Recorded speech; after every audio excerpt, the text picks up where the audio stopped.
It's time for MacBreak Weekly. Andy Anako, Alex Lindsay, Mr. Jason Snell, all here, as am I. We have lots to talk about. There's a big Long Vision Pro segment today. Don't get your hopes up. We say goodbye. It's actually a sad show. We also say goodbye to iMore and a visit from a stranger from the East. It's all coming up next on MacBreak Weekly. Podcasts you love. From people you trust. This is Twit. This is MacBreak Weekly, episode 941, recorded Tuesday, October 1st, 2024. Simply unbelievable. It's time for MacBreak Weekly, the show where we cover the latest Apple news, of which we are in the interregnum between the Big Apple phone announcement and the putative, how do you like that word, Apple announcement later this month. That's Alex Lindsay from officehours.global. Hello, Alex. Good to be here. Good to see you. How are you? I'm doing well. It's going to be a little toasty for us Bay Area folk today. Yeah, I'm looking for a hard day and then a warm pool. A hard day and a warm tool. At the end of the day, when I finish the day on a hot day, usually the thing that I do is try to jump into some water and cool down. So do laps. A big laps. I'll be right up or right down. You're welcome to come over. It's going to be. I think I might.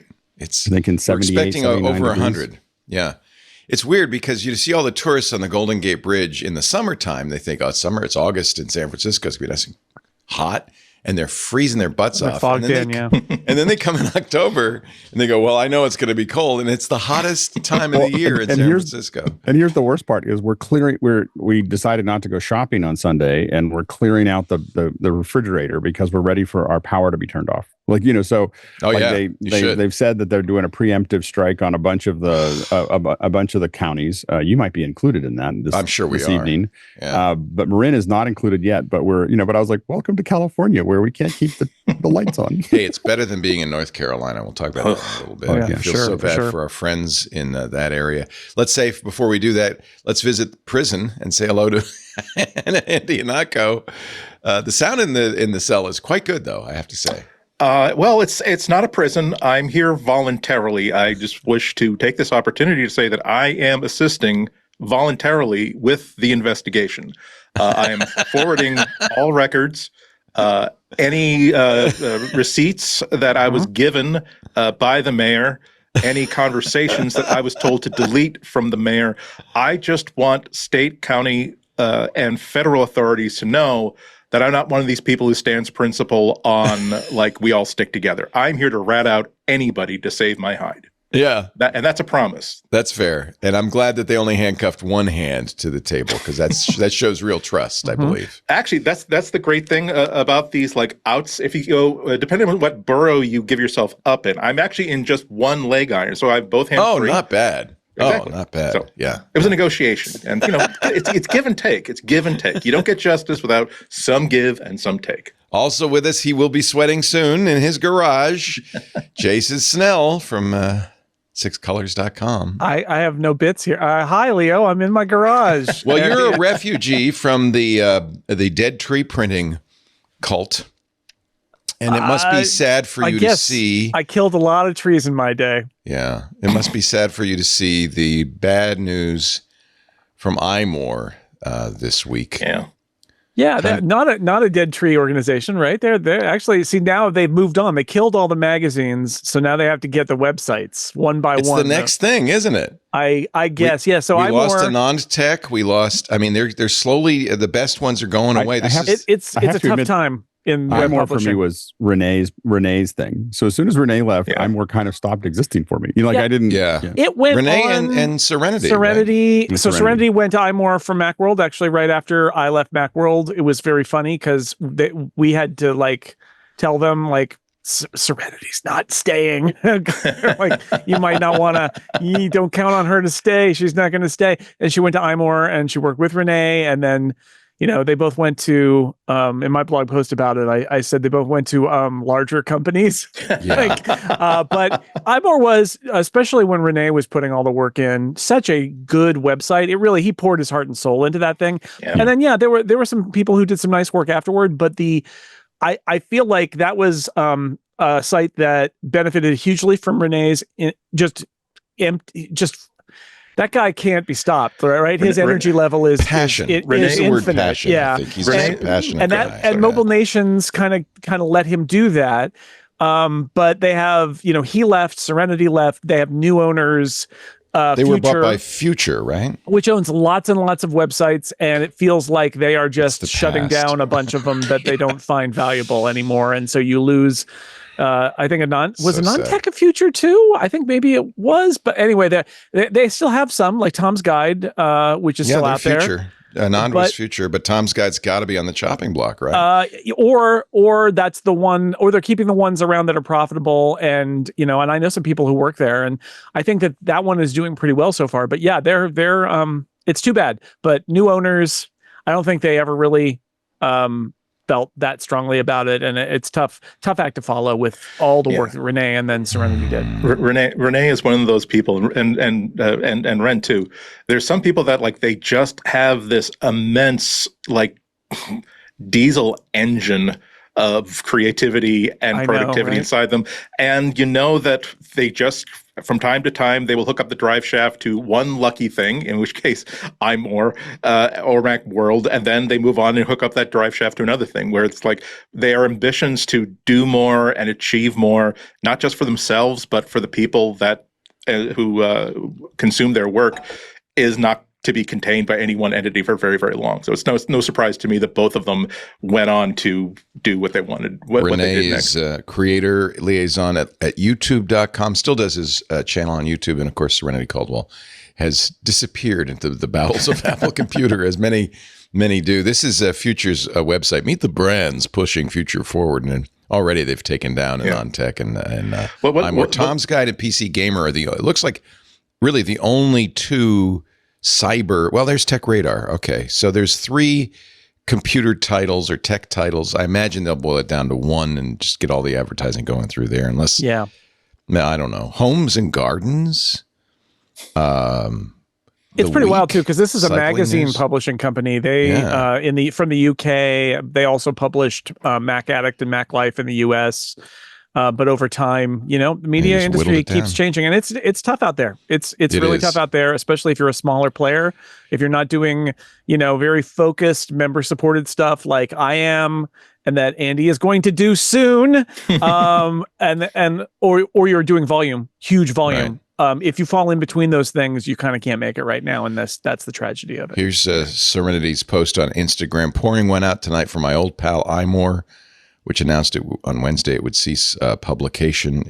She's Saturn on these old iMore things. Yeah, I think so. There she is with and of course, especially if you look at her Instagram, one thing remains constant. She is still doing high quality content for people who need to train for roller derby. She just keeps posting her roller derby stuff is still very active, isn't it? Wow. And she made it onto Team Canada for the Worlds this year too. So oh, that's exciting. Once again, a drive shaft of just got to do it. What I want to do, I'm going to do that. It's wow, I feel ashamed of everything I did on so Monday. Lazy. I know. Here's Renee's post. He says it was never just a bunch of database entries on a server farm that can be frozen in carbonite and forgotten. It was a community that will be remembered. And he also posts a bunch of wonderful photos. There's Tim Cook of him and the iMore team, Johnny Ive.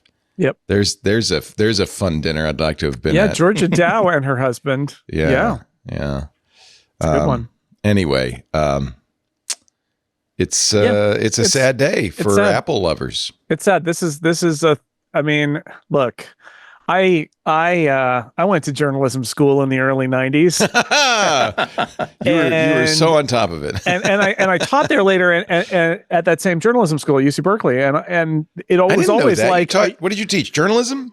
New media at the journalism school. Kidding. So it was literally like it was the guys who were the editors at PC World, and then when they left, a couple of us from Macworld took it over and did it for a little while. And like part of it was, I mean, that part was fun, but like also there's the question of like, do you want to be in this? Are you sure you want to be in this business? Because it was very clear even then. Like I was publishing things on the internet when I was still an undergraduate. So like it was very clear that the internet was where it was going. But all the jobs were in traditional media and you could see the reckoning coming. And now we're in that second wave of reckoning where it's not the print infrastructure, magazines and newspapers. It's the website infrastructure because of the changing way that advertising works. And there's never been a better time to be a small organization or a solo person and build a media empire. You actually can do it. And I have, it's been my job for 10 years. I could do it. You did it. There are lots of other people. Thank you for putting it in the past tense. I said start. Right? Okay. You started it. I started it. Next Sunday is our 1000th episode of Twit. And even 20 years. Even though the podcasting versus video versus YouTube versus TikTok, but like being able to be a creator on the internet, whether you're a huge empire like what Marcus Brownlee has built, for example, or whether it's just me in my garage, the fact is you can do stuff like that. But the trade-off is that the kind of more traditional large organizations where people could kind of learn their trade and come in at an entry level and then build themselves up within a larger group with a support system, that era is fading away. And it's unfortunate because that's a great way to train and to learn what there is to do. There are drawbacks because you are young and you want to strike in new directions. And I mean, I went to a magazine and said, the internet is the future. And they're like, slow your roll, kid. Yeah.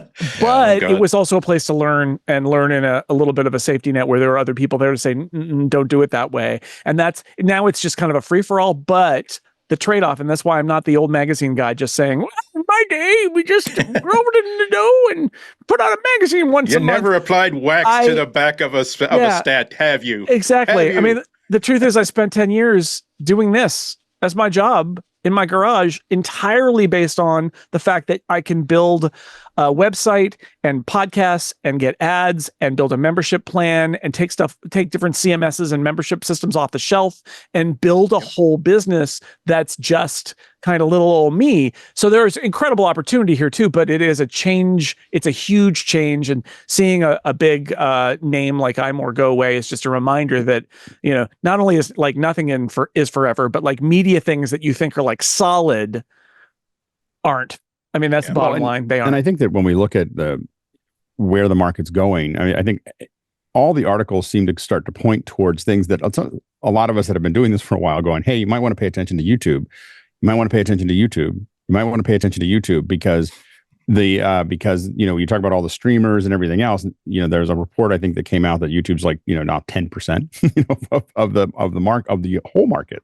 And the thing that is the reason that's so interesting is not because of YouTube itself, but the fact that there's all these creators that don't, when I do a shoot, sometimes it's $25,000 a day or one unit of media is $250,000 or $500,000. We have YouTubers that are making, they're happy to make $150,000, $250,000, $350,000 a year, total, from what they're doing what they love to do on a very vertical market, into something very specific. I mean, crocheting or doing something else. And they're able to find that, to your point, Jason, they're able to find that market that is generating enough revenue to do what they really love to do. And that is a really lethal market to compete with, of all these individuals, digging into this vertical that they happen to be really interested in, and making enough money to live and not trying to be the next Mark Zuckerberg and not trying to find a big investor and not trying to do any of those things. They're just like happy that they're making a living doing that thing. And that is, and all these tools have made that available. And now, like when someone asks me like how to go shoot, and I'm like, well, there's a bunch of cameras that I shoot with, but you can do a lot with an iPhone. or a Samsung, at the same time. I understand what you're saying about YouTube. I think it is unfortunate because YouTube is essentially parasitic. All the money, most of the money goes to Google, not to creators. And we promote the fact that there are some very wealthy creators out of it. But a lot of people work their ass off on YouTube and never make anything at all. And Google is the one making all the money on YouTube. Well, I mean, I think the creators that are doing well are typically, YouTube is an accelerator. They're not. Yes. Most of them Benito are making said something 20-30% brilliant of the to market. me on Sunday. We were talking about somebody starting a podcast, and he said he better find a way to accelerate it, something that can go viral, some sort of recommendation engine for discovery. And it's really true. That's what YouTube and TikTok and Instagram have essentially become, is discovery engines. But your point is right, Alex. You better have another way of making money. Yeah, really smart creators that I know have Patreons, or they have like a member plan or some other Google's thing. going to suck your dry. Because plus it's not wise to just put all your eggs in that basket, right? Because they change the rules all the time. They change the algorithm all the time. Look at the people who thought Facebook. In fact, this is one of the things that killed newspapers and print. Look at everybody who said, "Oh, Facebook's going to make us huge." It's a video. Yeah. And then Facebook said, "Yeah, we're not going to do news anymore. You're just going to kill. Yeah, we're going to take all your classified advertising. Because you're riding on somebody money. else's platform. You're not doing your own thing. So pay attention to what Alex really gets credit for starting this. Even before we started Twit, you were doing content independently in the early 2000s. Before. Yeah, I mean, there was nowhere to put it.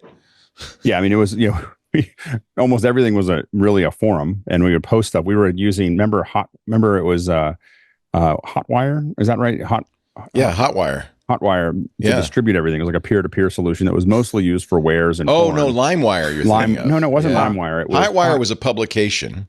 Hotwire. Yeah, it was there was this, I can't even remember what it was called. BitTorrent. But it was like it was it was a precursor to BitTorrent. So anyway, to get how old, but we were passing all these big files back and forth, and we were building our VPNs and everything else. And at the time when we were doing it, it was we were able to charge $50 a month. I mean, it was $100,000 a month. Hotline says Stormwolf. Hotline. Yeah, Hotline.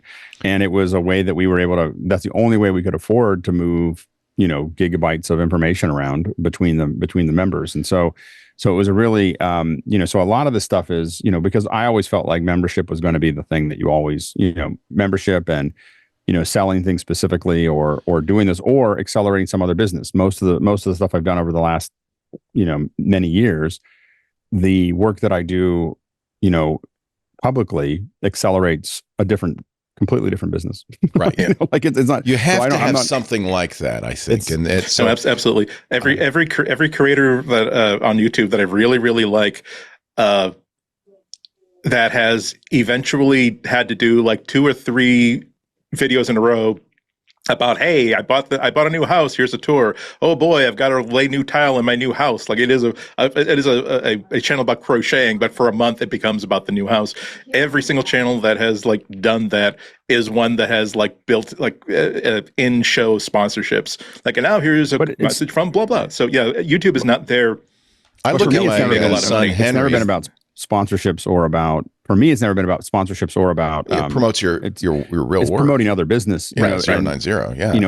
Or Pixelcore or like all the business we got was all from those things, right? It was from directly or indirectly from being on shows and so on and so forth. And so, I think that the folks that understand that model, I know a lot of folks that aren't. They're making money selling books. They're making money selling not just Patreon, but like actual goods. Is where that's where Henry makes his money. Yeah, exactly. So that's where the revenue comes from. Let me give him a plug because so Henry, it's a perfect example. Henry, my son Salt Hank, who's an internet chef, and watched all those YouTube videos. I think probably serendipitously, he was lucky. Started doing what he calls ASMR cooking on TikTok, and TikTok just. You can say, well, he carefully cultivated the algorithm, blah, blah. For whatever reason, the algorithm promoted him, brought him to millions of fans. He was smart. He then moved to Instagram, but in neither case has he ever made money he's also on YouTube, from YouTube Shorts or YouTube or Instagram or TikTok even.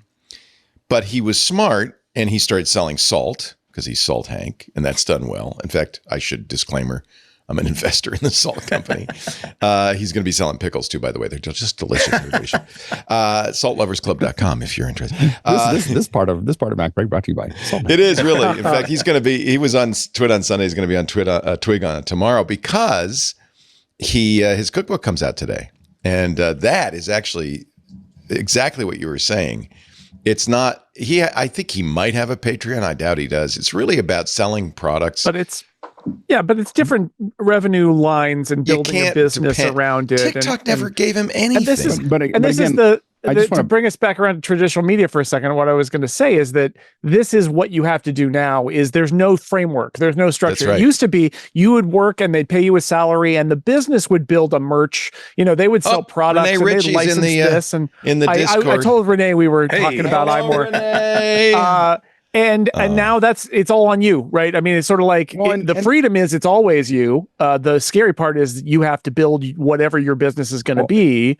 Whether it's Salt Hank or it's Six Colors or Renee, whatever. Call in. Can we get Renee into the conversation? Or get hired by YouTube. That's the other thing you could do. Or Apple. Well, and again, the other side.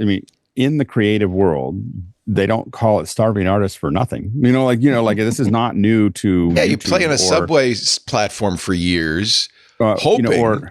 But discovery is the big problem, Alex. Really. But it's always been a big problem. But it's always been. There was we used to be AM radio. There used to be cable TV. But even then you have artists. I mean, I was a music director for an alternative rock station. I watched artists that should have been successful never go anywhere.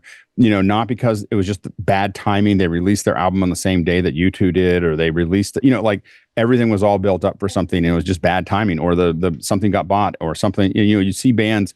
We would often tell bands, you're going to need one person in the music industry that believes in you, or you're never going to make it. So it wasn't even an algorithm. It was like literally luck of the draw.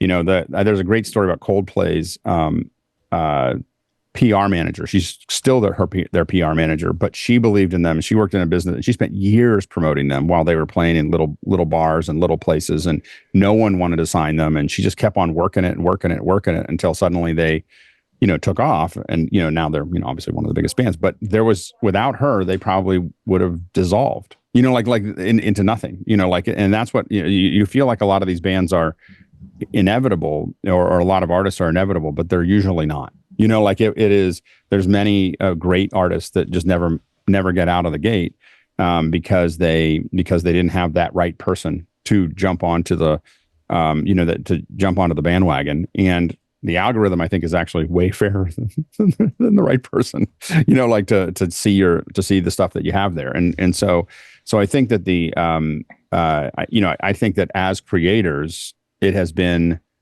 the challenge forever. It's, from, all the way back to people walking around with the little, that's the part of it.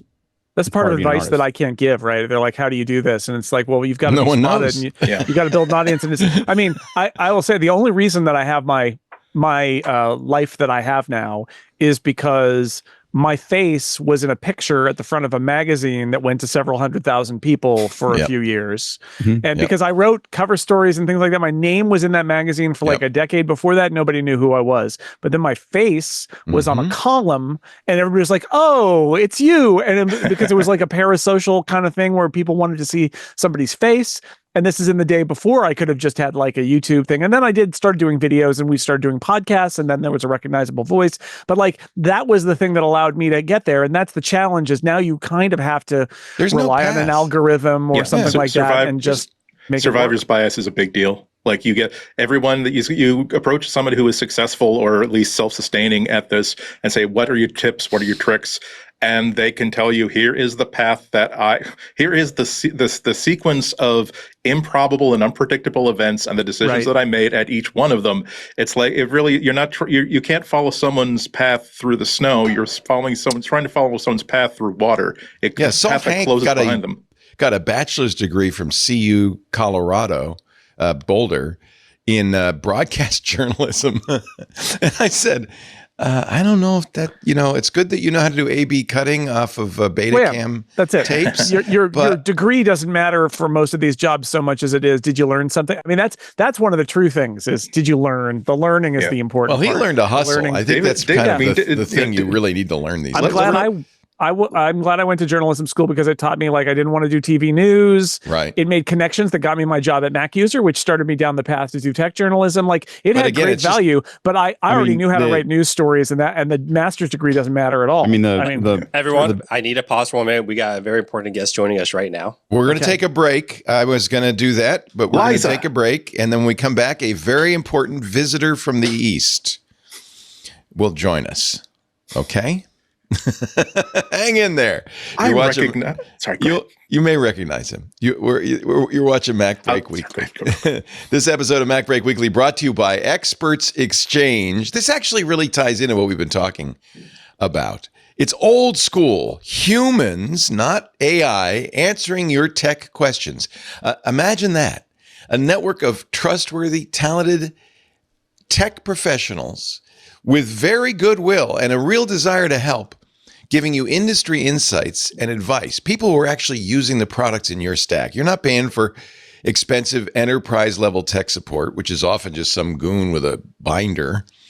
You're not paying for an AI to generate incorrect, specious answers. You're getting a human contact. It's a community, a tech community for people tired of the AI sellout. Experts Exchange. They are ready to help carry the fight for the future of human intelligence. Experts Exchange gives you access to professionals in 400 different fields. I mean, everything: coding, Microsoft Azure, AWS, Cisco, DevOps, on and on. Everything you're working in. And unlike other places, they're nice. They want to help you. They've got great advice for you. There are no dumb questions. Duplicate questions are encouraged. You don't get that snark you get on other sites. I already heard that question.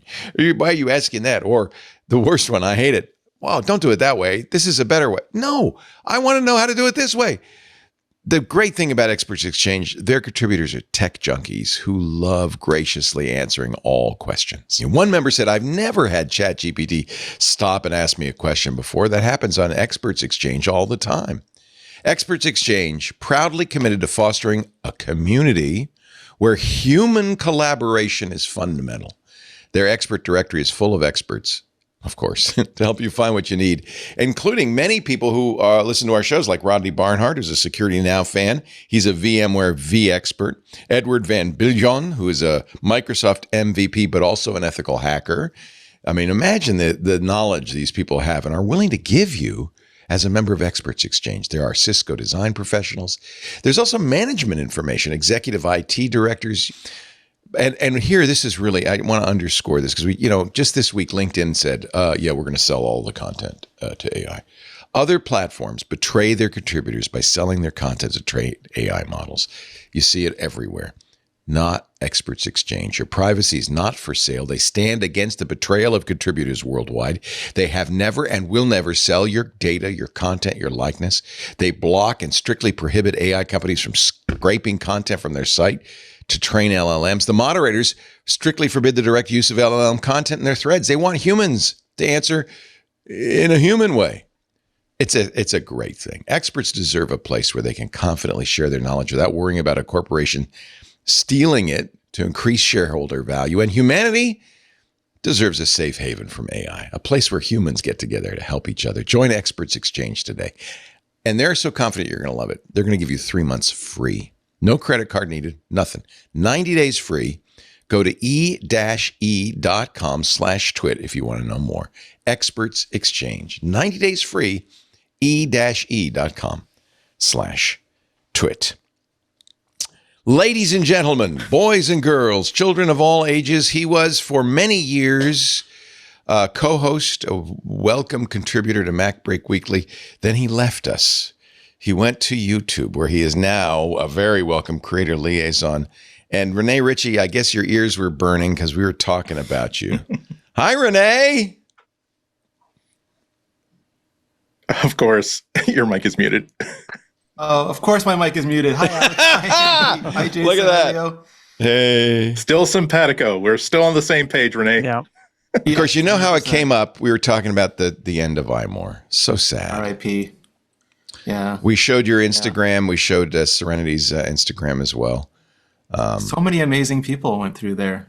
Yeah. Georgia Dow. Who else? Yeah. Lori Gill. It's funny. So many of them ended up at Apple. It's remarkable. Liana Lofty is now on Fitness Plus.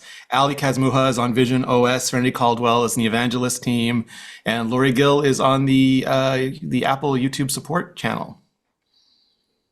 That's amazing. How are you doing these days? We never get to see you because you're so busy being a creator liaison. Yeah, I've been traveling. I was joking, but it's not a joke. I've been traveling every 2 weeks since May.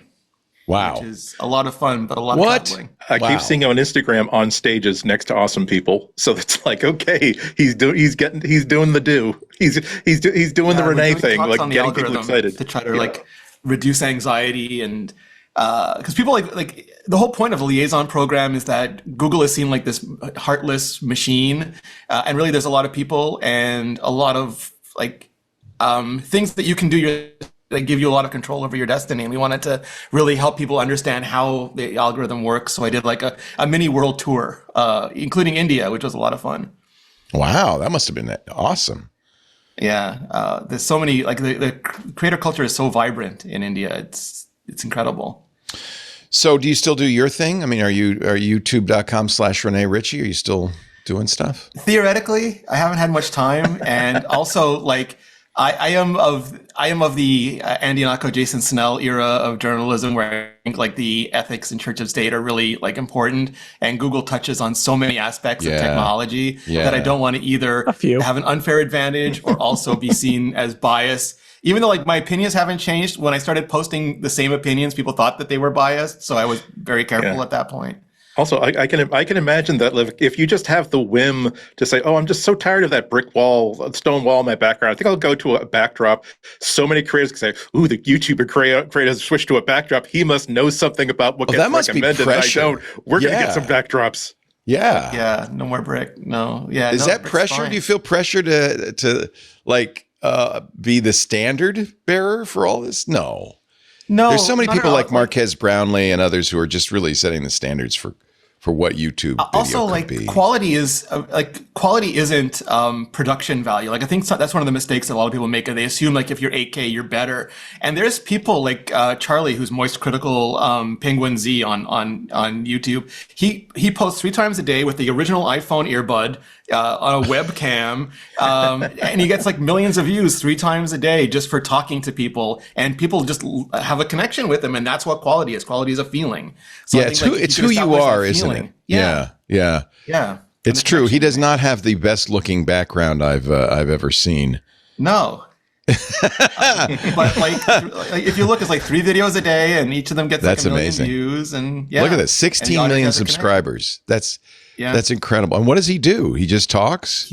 He just talks about whatever's happening. He talks about movies and about drama and about weird things in culture. And Ludwig does the same thing. Mogul Mail, Ludwig's non-streaming channel, is doing, I think, better than his streaming channel, where he just talks to people. Wow. So it's powerful. That's like radio. It's like talk radio. I think we're seeing like this incredible culture. Like there's this guy whose wife films him like somewhere in the Texarkana region, where he just says like, "I'm going to explain to you how to be an adult," and it's like a 30-minute video of him sitting in a field telling you how to be an adult. And people just like Sam Sulek has his microphone on his hat, and he drives to the gym for 30 minutes a day and tells you what he's going to do in the gym, and hundreds of thousands of people listen to it, and it's very lo-fi and very like almost analog, and people love it. Renee, I know you're very busy. I know because we can never get you on the show. I'm so glad you called in. I know you. In fact, I was in Montreal last week, but I got COVID, so I didn't call you. Yeah. So I flew out like instantly. But next time I'm in town, I will definitely get together with you in Georgia. And you live in a beautiful part of the world. I just love Montreal. I appreciate that. Really yeah. I hope you're feeling better. I feel fine. Yeah. I've tested negative since Friday. Although I'm still pretty exhausted, so I didn't want to get you sick. But it's so nice to see you virtually. Thank you for being with us, and thank you for the work you do. I think that's an important, really important message. It's not the production value; it's who you are. It's the content. Yeah. I love it. Yeah, I think one of the other things I talk to creators all the time, and you look like the biggest media company in the world, Disney, biggest franchises, Marvel and Star Wars, and they're having a real hard time getting views. Yeah, and they don't have any algorithm to blame it on. So there is an algorithm, absolutely, but a lot of it, so much of it, is just making like what you've done, which is make that connection to the audience. And I think an excellent point. Yeah, I think Rick Beato's most recent video, I believe it's the most recent video, talking about why David Gilmour is not on his channel, and the fact that he was showing that an interview with him with Sting had 3.5 million views, or but when he's on Jimmy Fallon it's 750,000, when it's on somebody else it's lower, and it's because he's geeky about it. He knows everything about what he's going to talk about, and people who are really into it are going to be going to that to that specific place where they're really going to be able to nerd out. And I think that's the real power of YouTube is, the other one that showed up for me that I think that I've been talking about a little bit is Veritasium spent, I don't know, was it 20 minutes talking about QR codes, which I am in heaven. There's like half an hour of QR codes of just how they're designed and how they're built. And I'm like, you can't get this on broadcast. You can't. It's true. You can't get that on broadcast. Of 30 minutes dedicated to all the geeky of exactly how QR codes work, explained impeccably with great graphics. It's very clear that we're seeing the end of the line for broadcast, for cable, for streaming channels, even for the movie industry is struggling like crazy. And yeah, it's all going to YouTube. So Renee, I want you to get a raise, okay? And I would also like to ask you, next time there's no Apple news like today, would you please come on the show? We'd love to have you. I will be on as often as I possibly can. I know you're very, very busy. Great to see you. Renee Ritchie, YouTube creator liaison, youtube.com/Renee. Love you, and Renee. we're here to kind of say goodbye to iMore. It's kind of a sad thing. R.I.P. Yeah, we can't get Serenity on. I don't think Apple will let her on. Nope. Nope. Especially with me, right? I can't even get them to let her play D&D with me anymore because it's not approved. You sell your soul to be an Apple employee, don't you? You kind of have to. You disappear inside the monolith. What if you record in spatial video? Would they let? We did a show. Did you know we did a Vision Pro show? Last show in the studio we did in Vision Pro. I heard Alex talking about it extensively. It was magnificent. I don't think we got huge numbers or anything, but it was a good. It was the first. It's a fun thing to do. It's the first thing to do. A lot of times, the very first one of things doesn't necessarily. I mean, only a couple people heard Alexander Graham Bell, and we're right up there with him. Maybe. True. Renee, did you buy a Vision Pro?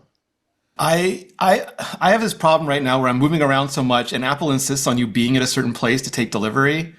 And having stock in a store or being someplace to take delivery has proven very I wish I'd known that. I would have bought one for you and brought it to Montreal. No, I appreciate that. But the U.S. ones, like for some odd reason, they wouldn't allow Canadian accounts on the U.S. ones, and all my stuff is in a Canadian account. And Apple, they made it really hard to region liberate the Vision Pros like they did the Home. Like the HomePod was fine, but Renee, you're a little grayer than you were when you were on the show on a regular basis. I hope that's not YouTube making you get gray. I hope that's just life. And a well-lived life. He is absolutely terrific on short form. Oh, we're so proud of him. Yeah. Today his cookbook comes out, Renee. Look for it. Salt Hank, a 5-napkin situation on sale on Amazon, Target. YouTube headquarters. And they said, hey, I have this friend. He's a cooking creator. I wonder if you ever heard of him. They said, it's Salt Hank. And I said, wait a minute. I told him to contact you. Did he ever get a hold of you? I don't know. Yeah, I don't think so. But anytime you probably don't do personal consultations so much. I don't do them. I don't scale, but I'm always happy to talk to friends. All right, Renee, so great to see you. We love you. Thank you so much, and we miss you. You've been a great part of MacBreak Weekly for so many years. Have a great day. You too. I appreciate all of you. Take care, Renee Ritchie. Everybody. Yay. That's why I interrupt you before the commercial break. I just his showed up. I know his showed up like I remember that background. I'm serious. Endorphins rushed in. I envision him inside like the YouTube machine, and then he pops in, and it's like, oh, it's Renee's brick wall in Montreal. He's just back where he always has been. I admit I did text him the Zoom link. I just was like, here, Renee, just come. We all did. I think he got like bombarded with the Zoom link. trying to get him in. That's good stuff. That's good stuff. I'm glad we could get him on. It's too bad it was a sad occasion, but I'm glad we could get him on. But I love talking about that stuff with him, though, because that is the past and the future, inspiring. Right? Past and the future of media, right there. Tomorrow on This Week in Google, we are going to talk about the parasitic nature of Google and YouTube, but we'll save that for tomorrow. Well, with respect to Renee Ritchie. That's classy. That's classy. We're going to get after the YouTubers then. No, it isn't parasitic. It's an opportunity. I mean, I think that's really an important thing to understand. It's an opportunity. It is not a be all and end all. It doesn't, I guess for Veritasium, it might be, right? Just like any job, like 9-to-5 job, it's like you have to remember that this job is here to serve you, and you need to evaluate what your needs are, where you want to go, and what this job can do to get you there. And if you say people who think that I'm going to get onto YouTube, I'm going to commit to it, I'm going to invest in it, and I'm going to make a lot of money off of YouTube, they're probably going to get their heart broken. But if they have here's what I want to achieve, here's how YouTube can contribute to that. Even if you fail, you'll create a lot of good stuff and you'll have a lot of fun. I mean, somebody asked, I think we've talked about this before, but someone asked Marquez Brownlee what the secret was. And he goes, well, just remember that the first 100 videos, no one's going to watch. Which is good. That answers that issue that we were talking about, which is you don't have anywhere to learn. You don't have anywhere to be bad anymore. Well, a lot of it you can take down, like a lot of people take. No, he's left almost everything up. So you can go all the way back. But it's so cute to see him as a kid doing his first reviews. They're still up. And it's not by accident that a lot of YouTubers are in their early or mid 20s because they started when they were 10, 12, 14. They didn't have overhead. And so they were able to just sit there and play with ideas and work out what they were going to do and fail a lot without a lot of consequence. And I think that's the harder part, is to turn it into a business. But I think that you're always paying a vig to the person who has the platform, whatever that is. It's been that way forever. And it's just a matter of whether you can take advantage of it or not. And some people have figured it out. I mean, there's a lot of these YouTubers have a pretty big staff, to do what they're doing. I mean, they definitely don't. It's funny because my staff is shrinking. It's getting smaller and smaller and smaller. You can spend a lot of money on staff. Just a word of warning. I know that well. If I added up the millions of dollars, it's probably $10-20 million we've spent over 20 years on staff. But I don't think there's any way I could have done it without him. So there's you miss your opportunities, so you choose to take them or not, and you've got I've got collaborators and a few people who I pay to do some stuff. But like Marquez Brownlee could have stayed much smaller and not had staff, but I think he made a wise decision. How many people work for Mr. Staff. Beast? I think it's like 1,000 or something, right? I think it's in the hundreds. Hundreds. Between 100 and 200, I think. Amazing. By the way, Renee can't leave without a final thought. He posted it in the Discord. He said, just FYI, if you make consistent evergreen content, you can do very well with AdSense revenue. Good point. That's a Google platform. If you're really good at connecting, you can do very well with fan funding, memberships and Patreon, and certainly we do that. If you do a lot of topical content, you can do very well with sponsorships. That's the problem with topical. The stuff we do is not evergreen, right? Yeah. Nobody's going to go back and watch, except for maybe nostalgia purposes, but not very many people will do that, watch old MacBreak weeklies. So sponsorships, advertising are kind of vital for us. Find what works for you and your audience, he says. I should, by the way, also say a special thought, shout out to so many of our viewers and listeners who are Hurricane Herline victims, many of them in North Carolina. Quippy is watching. He has no power. He is watching. He is there. He was talking about the mountain towns, like the beautiful Asheville, North Carolina, but so many mountain towns are disconnected from the world. Apparently, this story from NBC News, as of Monday, 370 of North Carolina's cell sites are out because of a lack of power. 10% of or fewer of the cell sites are fully functioning in Avery, Mitchell, and Yancey counties. So not only do they not have power, many of these people have no connectivity at all. Yeah. And that's tragic. And that's where the satellite messaging from the new iPhones and soon to be Android phones I made fun of like all the videos that Apple does about, oh wow, I was kayaking up in the mountains down a trail on dirt and then I fell off a cliff, but thank God I had SOS services. It's easy to forget that disasters of smaller scale than this wipe out local services. You've got about a day and a half before the battery backups on your cell towers start to degrade, and now you're absolutely stuck. And so this is not a trivial feature. This is one of the most important features that Apple has ever put into a phone. Yeah, a lot of reports out there about people in the Asheville area and other parts in the mountains of North Carolina, which were so hard hit that for the first time they were using those satellite features, which with iOS 18, you can send text messages, just straight up iMessages or whatever, not just a kind of an emergency SOS. You can actually send text, and people were doing that from the scene to let people know what was going on and where they were. And the more people who get that stuff and the more phones have it, so that you have that ability to connect even when, very different situation, but a few years ago we had the power shutdowns here in Northern California. And, after a few hours, the cell towers all died.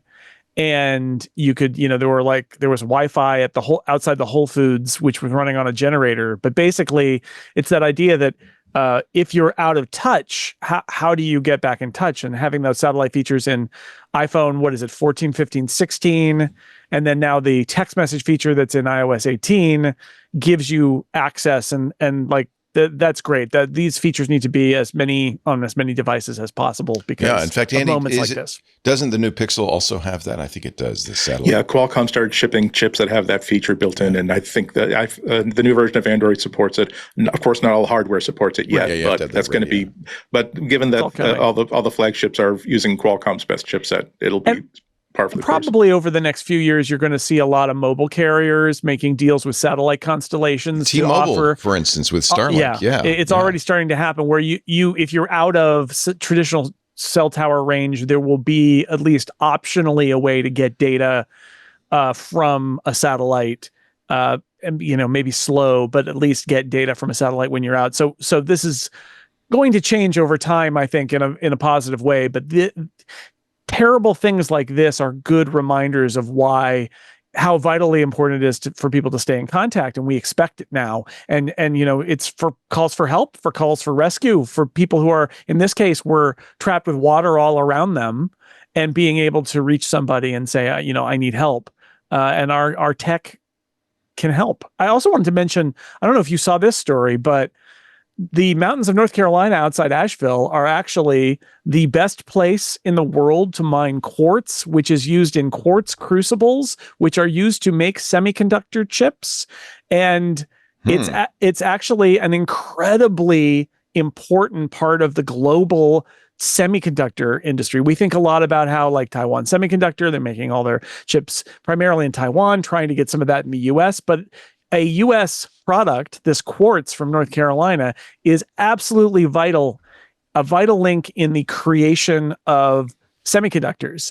And they've got certainly, a backlog to build these quartz crucibles that are used in the production process. But somebody sent an article out after the hurricane hit that was a few months old that was about, like, little do people know that there are these two roads to these two places in North Carolina out in the woods that, if they were disrupted, would disrupt the global computer chip supply chain. And they were disrupted by this hurricane. So who knows what the Alex Howard in our Discord says Spruce Pine, tiny town of just 1,000 people, has the purest quartz in the world. Yeah. I did look at this morning. After people started talking about this. It's very, very true. It is like the best source available. If you're reading articles about you should buy stuff now, there's going to be constrained stuff in the pipeline soon. No, because there are other sources of it, and as Jason said, there's stockpiles. But this is part of a global problem, as internationalization causes industries to really just coalesce around one region of the world, and sometimes even one plant. There was even in Apple's decision to try to diversify. There was a big fire in India at one of the plants that's making iPhone 16s, and so now there's some speculation about how much contribution to the global supply chain is that one plant making, and is that going to again constrain stuff? But how many times have we had that problem where a storage plant got hit by a hurricane, and for 6 to 8 months, if you needed a piece of large storage, you're going to be paying 2 or 3 times as much for it because they're not making them. Okay. Well, and so we don't have our supply chains diversified enough to be able to withstand a crisis.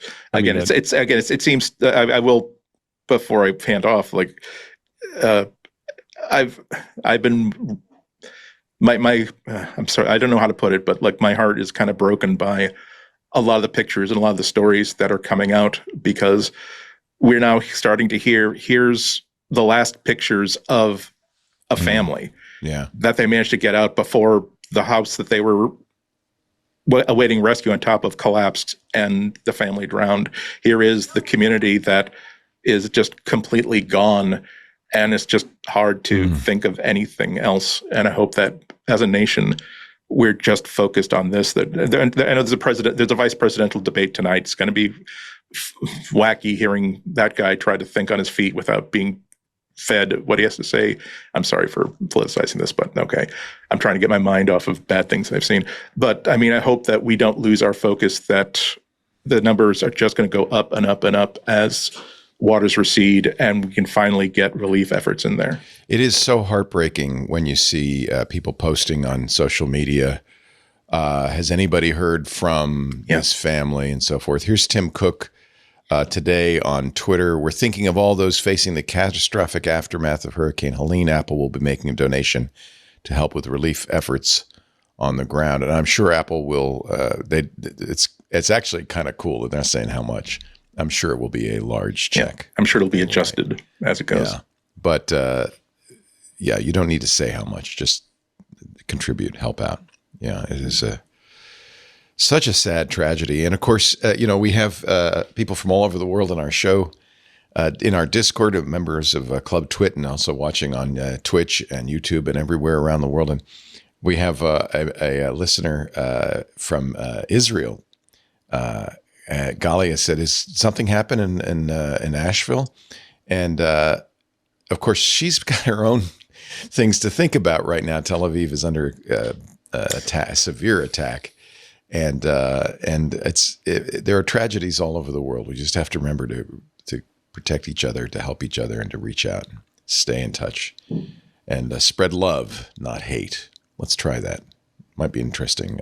Switch. One of my favorite quotes ever from Kurt Vonnegut's son, who's a doctor, I think it was a letter or a phone call to his father talking about there's a crisis at the hospital he's working at. And he just said, "We're all here to help each other get through this thing, whatever it is." Yeah. And that's been, I think that's a good motto for how society should organize itself and how people should react in that society. We're all here to help each other through this thing. We don't know what it is, but we're just here to help each other. And if it's not one thing, it's always another. There's always something, isn't there? Let's see. I would think maybe this would be a good time to take a little break, pause, and take a breath. And then when we come back, we do have a Vision Pro segment. It's probably just as depressing as everything we've just been talking about, actually. But we'll get to that in just a little bit. You're watching MacBreak Weekly. Andy Anako, Alex Lindsay, Jason Snell, and very nice to see Renee Ritchie for a brief moment. Our show today brought to you by 1Password, old friends for a long time.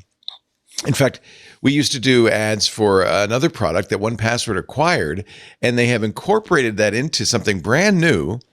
And I'm really thrilled about this, called 1Password Extended Access Management. So here's the somewhat rhetorical question. Do your end users always work on company-owned devices and IT-approved apps? Oh, sure, right? No.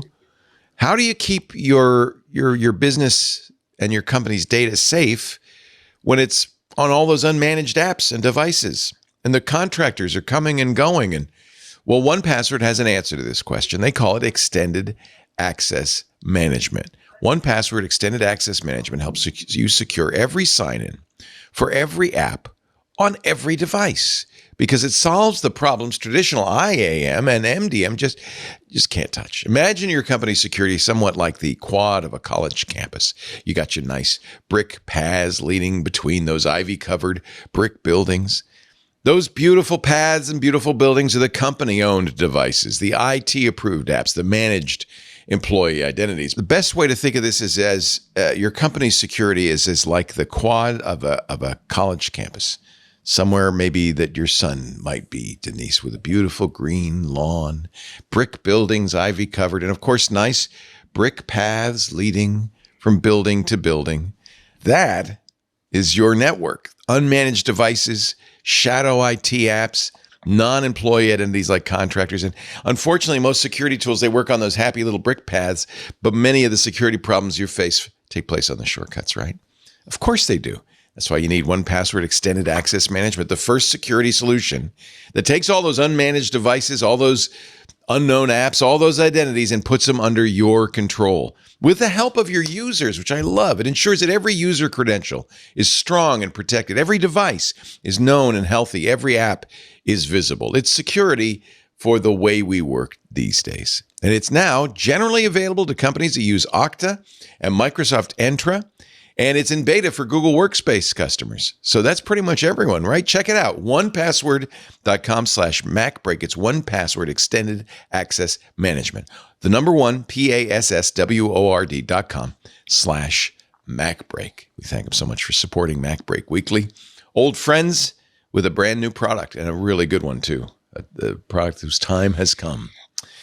Let's play the Vision Pro music for the last time ever. What do you see? What do you know? It's time to talk the Vision Pro. I feel bad, but I've got to report. Mark Gurman says in his Sunday newsletter, Meta's new headsets, we covered the Meta Connect keynote last week. It was kind of fun. Show Apple has lost its way with the Vision Pro. Poor little sheep. Because Meta is shipping a headset that is way more advanced than Apple's, way lighter and way smaller and way more advanced, because they're shipping it right now, right? They're shipping it at a tenth of 2029 is. Oh, you're talking about Orion. Yeah, let me show you the picture of I think he's also not just talking about this goofy thing, which is in prototype. That's Mark Gurman, Okay. Mark 10 years Zuckerberg. off and $10,000, yeah. But I think he's also talking about the 1/10 the cost Meta Quest Pro 3S, right? Yeah. That and the Ray-Bans. I mean, the Ray-Bans are getting to be more and more something. They added a whole bunch of new features, or announced a whole bunch of new features, including the stuff that we kind of want, which is take what is this that I'm looking at through the camera and explain it to me. A lot of things that basically make it a really, really interesting thing. New colorways, new design ways that people seem to be very interested in, and being able to get a VR headset for $300 3 months before Christmas. Yep. And also, by the way, they also announced that it's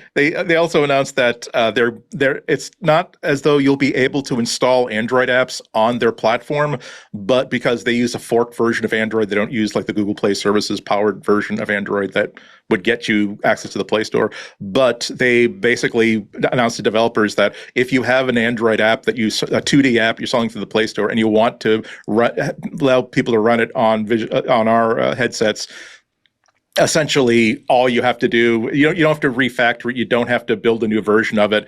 You have to switch a couple of APIs to replace things that aren't available without the Google Play Store.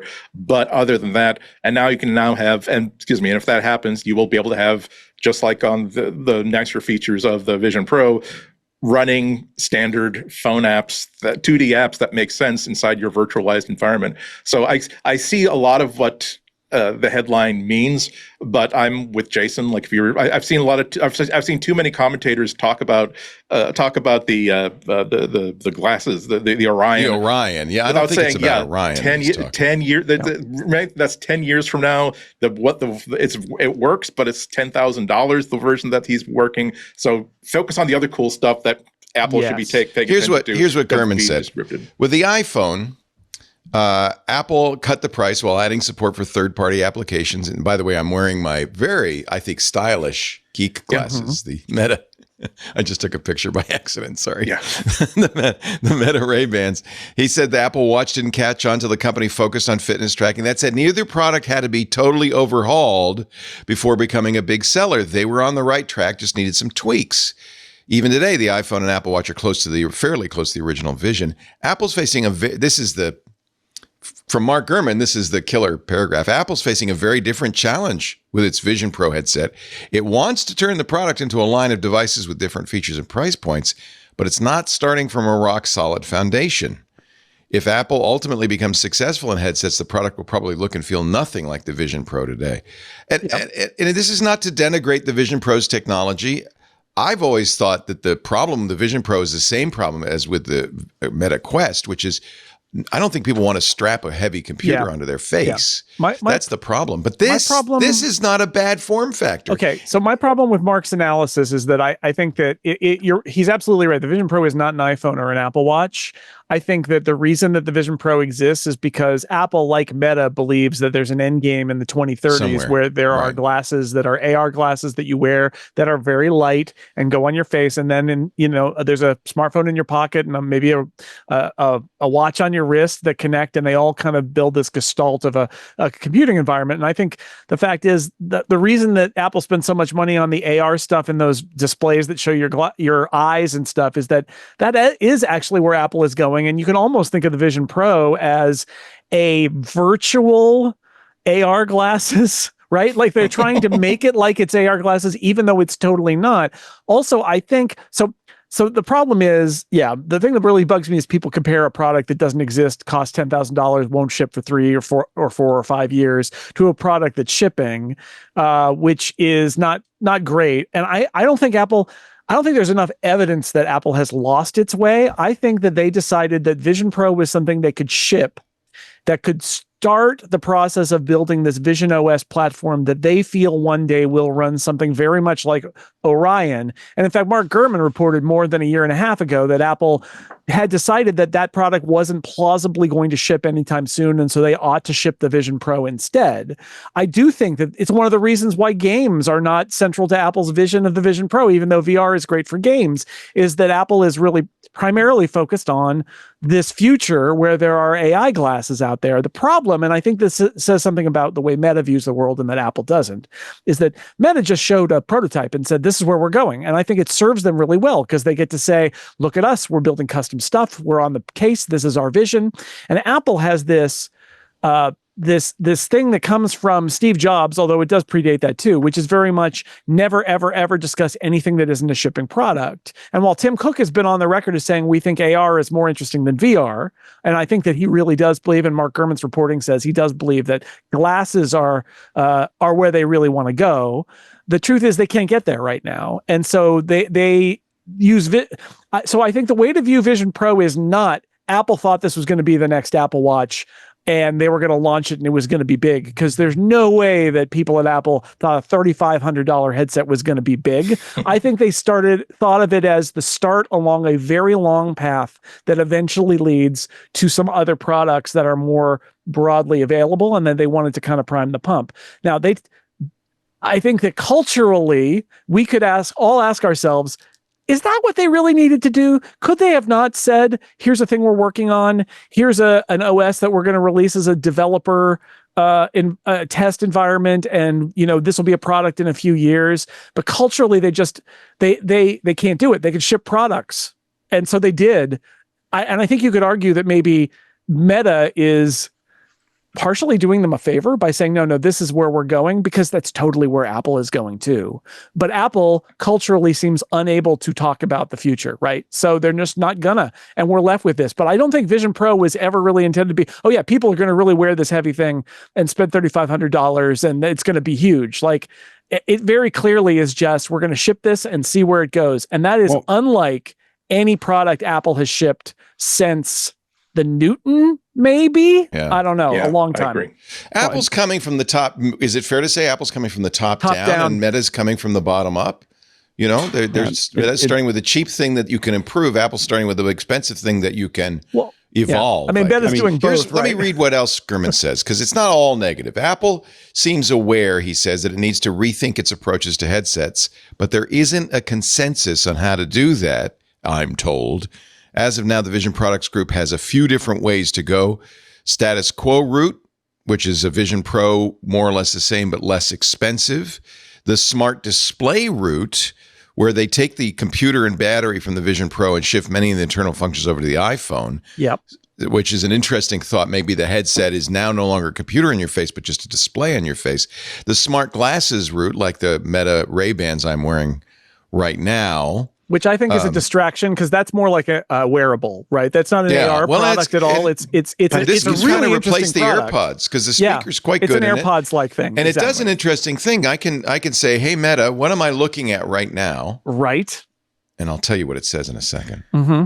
No, I think it's good. I feel like the discussion of the Ray-Bans is a distraction because it's a different product category. They may converge. He also points out that it's a good, interesting product that Apple should probably be making a version of that they're not. He also says Apple is working on a new version of the AirPods Pro. I think this is very interesting, that uses external cameras and AI to understand the outside world, something that the Meta just did. By the way, it told me I'm looking at something that could probably be used for live video streaming, which is pretty astute, pretty accurate. He says the Holy Grail route, the ultimate goal, standalone augmented reality spectacles like the Orion, that come with high-performing lenses. By the way, the Orion is not a heads-up display.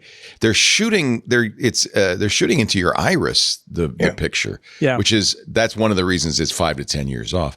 A battery system, onboard computer, cameras, eye tracking, all while being the size and weight of normal glasses. This has long been Tim Cook's dream. Yeah. But Apple, I don't know why that's the Holy Grail. I feel like Orion actually shows you a very Apple-like approach to that. Think about it, though, right? Because did anybody else look at the Orion demo and not think, oh, it's glasses tethered to an iPhone and an Apple Watch? It's not, right? It's not, but it kind of is. And could we imagine that Apple would release AR? It's got a computer. Well, it has a computing unit that goes in your pocket and used to have a camera in it. It's basically a phone, but don't call it a phone. Right. And can we imagine an Apple product being released like AR glasses that would require an iPhone? Well, I mean, it's exactly the Apple Watch story. And you could have, maybe they'll use your Apple Watch, or you could buy a little thing like what Meta had that is simpler in order to do the motion tracking you need for your hand movements to run the interface. Like I don't know why you would even try to make a standalone version of this at first. I think that it would be very Apple to just assume that you are walking around with an iPhone in your pocket that's doing all the computing for this thing and something on your wrist. That's the innovator's dilemma, isn't it? They have this vastly successful product that they can't cannibalize. So they're going to be they're going to have that burden of kind of trying to do something with the iPhone. But it would cost them so much more to put compute on that thing in the short term, and they don't need to, because everybody's going to have to. Who are we kidding? Anybody who's using Apple glasses is going to have an iPhone, right? And I think in the long run, having a very hot, somewhat heavy battery laden compute object in our pocket is probably not going to go away for a long time. So why not just embrace that and say, look, we all are going to have a smartphone in our pocket. That's the brain. And you don't disagree with me that you'd better in your pocket than strapped to your face. Oh my God, of course not. Yeah. Or this isn't bad. I don't mind wearing these Meta glasses. Yeah. Of course, the functionality is not the same at all, but anything bigger than this, you're gonna have to tie me down. I still think the advantage of Apple going from the top down and building something that's really high end is, a lot of times it's all about content for a lot of these things. Like, what are you going to develop for it, whether it's 3D or video or other things. And, most people who are developing, the reason that most people develop 1080p, let's say, is because most people watch it at 1080p. And most people, if everything was 4K, then people start to do things in 4K. By building something that is actually can handle very high resolution and very high frame rates, you're encouraging people to build content for that at that level. And I think that's a real issue, because up until now, a lot of the content that is on the Quest and on other things is buried into what the Quest can handle, and what it can actually look at. And I think that having something that's higher performance will eventually drive more content. We're still waiting for some of the things to come out. I think Apple, I will say that I think the biggest problem is not so much Apple building a $3,500 site. It's that Apple is doing the same thing with the Vision Pro that it did with the iBooks, with books, which is that they didn't invest in content. They're doing some shooting. They're not giving people a whole, like, they should have $1 billion, like Epic, incredible program of their mega grants, which is that, hey, you want to build something for this, we're going to, it's really easy for you to get $25,000. It's not that hard to get $500,000. There's a lot of things that we were willing to, so that people started developing ideas for it. And I think that, there are things, when you put on the headset, there are things that give you hope, that there's a bunch of great content out there. The Apple content that they're generating, which will be, we can probably get close to with the Blackmagic camera as it comes out sometime later this year. The problem is, I don't understand why they're not putting that out like in mass. Like they're giving us these little, we're going to give you little 10-minute pieces and 5-minute pieces. Like Apple should be, if they're not going to give a bunch of people cameras or whatever, they should be delivering that much faster than they are now. And you see hints of things from a company like JigSpace. JigSpace is one of the most impressive things that I've seen on the Apple Vision Pro, except that the business model and the workflow and everything else is completely buggered. And so they don't have, so no one's going to use it because it's not a business model that makes sense for anybody. I mean, Apple should look at JigSpace and Sherlock them with Keynote. just put into Keynote everything that JigSpace is doing, so people can develop. So anybody can just open up Keynote and develop a 3D presentation of their product, of their things. Now, is that going to sell a lot more headsets? Probably not, but it's going to start showing people what's possible, with those things. And that's what's missing right now, is that there aren't people that are really pushing, pushing that envelope. And it's hard because there's only 300,000 or 400,000 headsets out there. So you have to figure out what that small market is that you can, or a highly vertical market that you can, get into, that where people are willing to pay. Now, that those people are willing to pay, but it's also like, how do we actually get out to all those people so that if you have a headset, that it's there? And those are the things but it's a content problem, in my opinion, from Apple's perspective at the moment, is that I don't have I watch movies on my headset, and I play with a couple other things. And of course, I'm doing spatial stuff with Stream Voodoo, so I play with it there. But there's not a lot of new things that I open and go, "Ooh, boy, I really want to play with this in the Apple Vision Pro." But on the other side of that was never going to occur until years after the headset was created. It takes time to do all the development to make this work. But I think that Apple's either not giving the guidance, not giving the money, not giving the promotion, not doing the things it needs to do to encourage the content that drives, to make sure the current Apple Vision Pro users are using it. And I think that Apple's not doing a very good job there. Maybe on purpose. Maybe it's a slow burn that they want to pick up speed, as they go into next spring. I can't quite figure it out. Between a company run by enthusiasts and a company run by business people. I think a lot of people working on the Vision Pro are enthusiasts. Yeah, but what you're describing is an enthusiast vision. And I really liked your piece, Jason, in 6 Colors, in which you say Apple and Meta are playing the same game. They're both going in the same direction. It's just different rules. And that's why I'm bothered by some analysis that says, well, this thing that doesn't exist, that isn't going to ship, that costs a fortune, means that Meta is ahead. It's like, well, Apple is never going to tell you where they are. They might be ahead or behind. They probably have something like Orion in the lab. Well, according to Gurman, 1.5 years ago, they had it. They decided there's no way we can ship this, which is literally what Meta has also said. But they just showed it. But they know they can't ship it. But they're going to the same place. They're both, these companies know what the dream is. The dream is to get AR specs so that if they replace the smartphone, they're the players. That's when what you talk about. When you talk about a highly personal device like a headset, like these AR glasses, the thing that we still have to go into is there's a lot of trust issues with Facebook. There's a lot of trust issues with data in Meta, and putting eyeglasses on all the time, is a complicated problem for Meta in a world where, when you took kids under 18, 87% of them have iPhones and none of them use Facebook. Like my kids, I talk to my kids and they're like, not only do they not use Facebook, they don't know anybody that uses Facebook. Like it's not even a thing anymore for them. And now Instagram, on the other hand, they're using, but it's a really complicated Meta's position. And Meta is trying.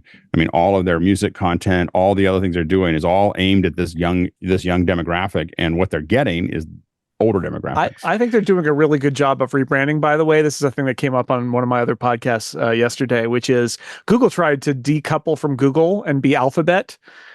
Meta, I think, has been more successful in letting Facebook kind of like fade into the weeds, and these new product categories are meta. And I know you can look, and if you know, but I think that they've been a little more effective in saying, what Meta and Horizon and Reality Labs, or whatever you want to call it, with the Quest and with future products, it's over here. And we all know it's actually Facebook. But like, I think they've done a much more effective job, and Instagram is thought of as Instagram and not as Facebook, and Threads is thought of as Threads or Instagram and not Facebook. And I think they've done a good job there, better than Google. Never by said far. Facebook in the keynote at all. He never used the word Facebook. Nobody talk about Facebook. But I really do think that I've heard a lot of things, both in this conversation and other conversations, that have a lot of truth to them and have a lot of sense to them.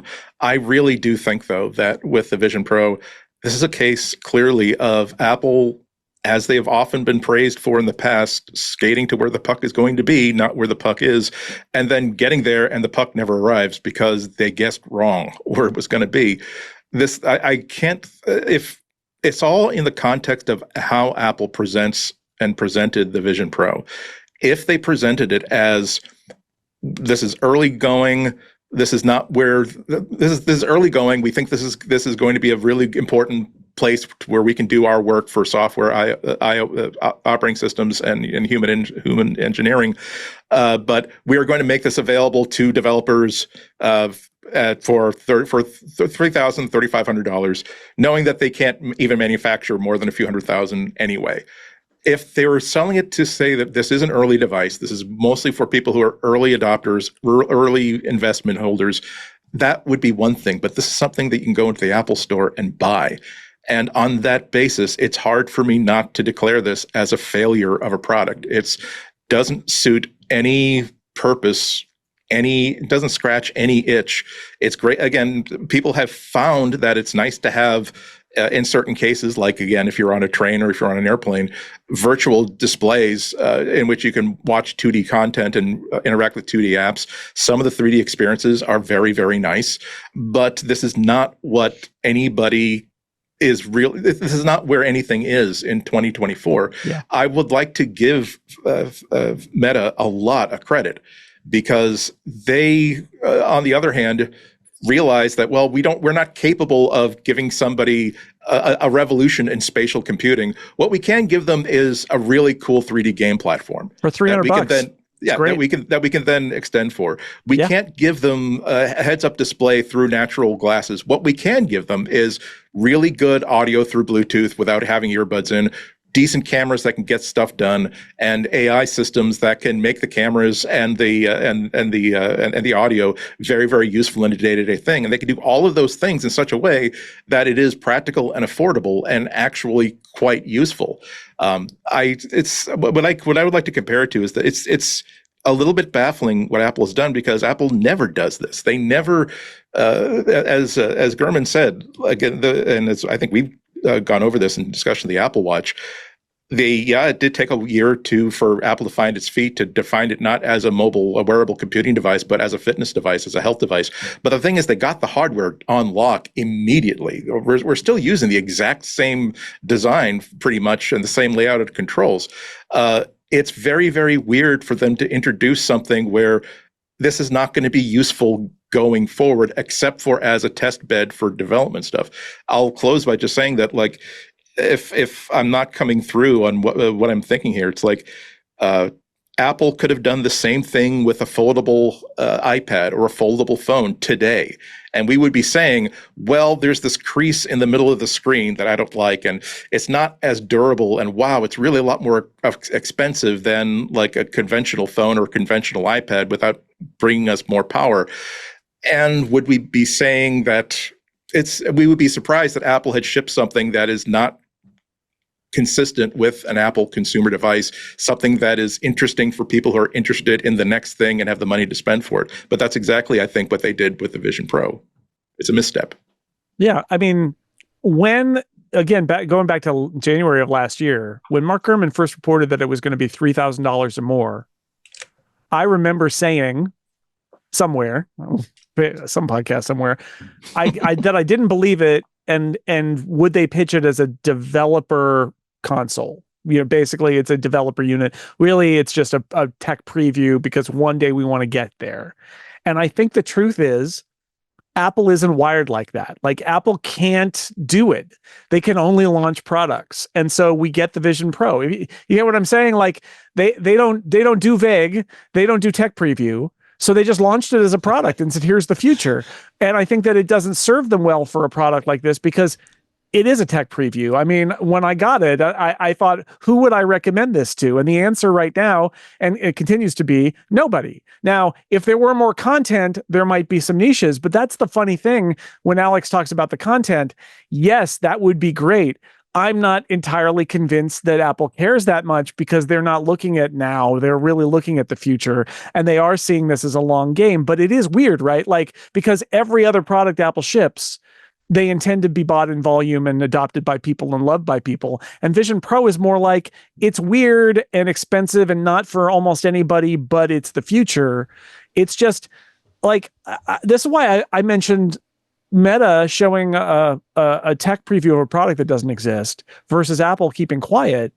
I know that that's Apple's culture. I do think it is at least worth considering the possibility that cultural taboo at Apple needs to get broken. I think it's fine. I think the thing is if they just took, again, a tenth of what they spent on the headset itself and spent it on content, in building out content like everybody else does. Apple just has this thing where they make some stuff themselves and they do invest in some things, but they don't do it the way many of these other platforms do it, which is we're going to spend a ton of money on, hundreds of millions or billions of dollars on content so people understand how the product works, and I think that is what Apple could have changed the nature of the way we think of, books and things and everything else 15 years ago. And they didn't, they didn't because they went to old companies and had them do old things on their platform and barely put any effort into it and thought that I think Apple's real problem is they're so used to, they're like the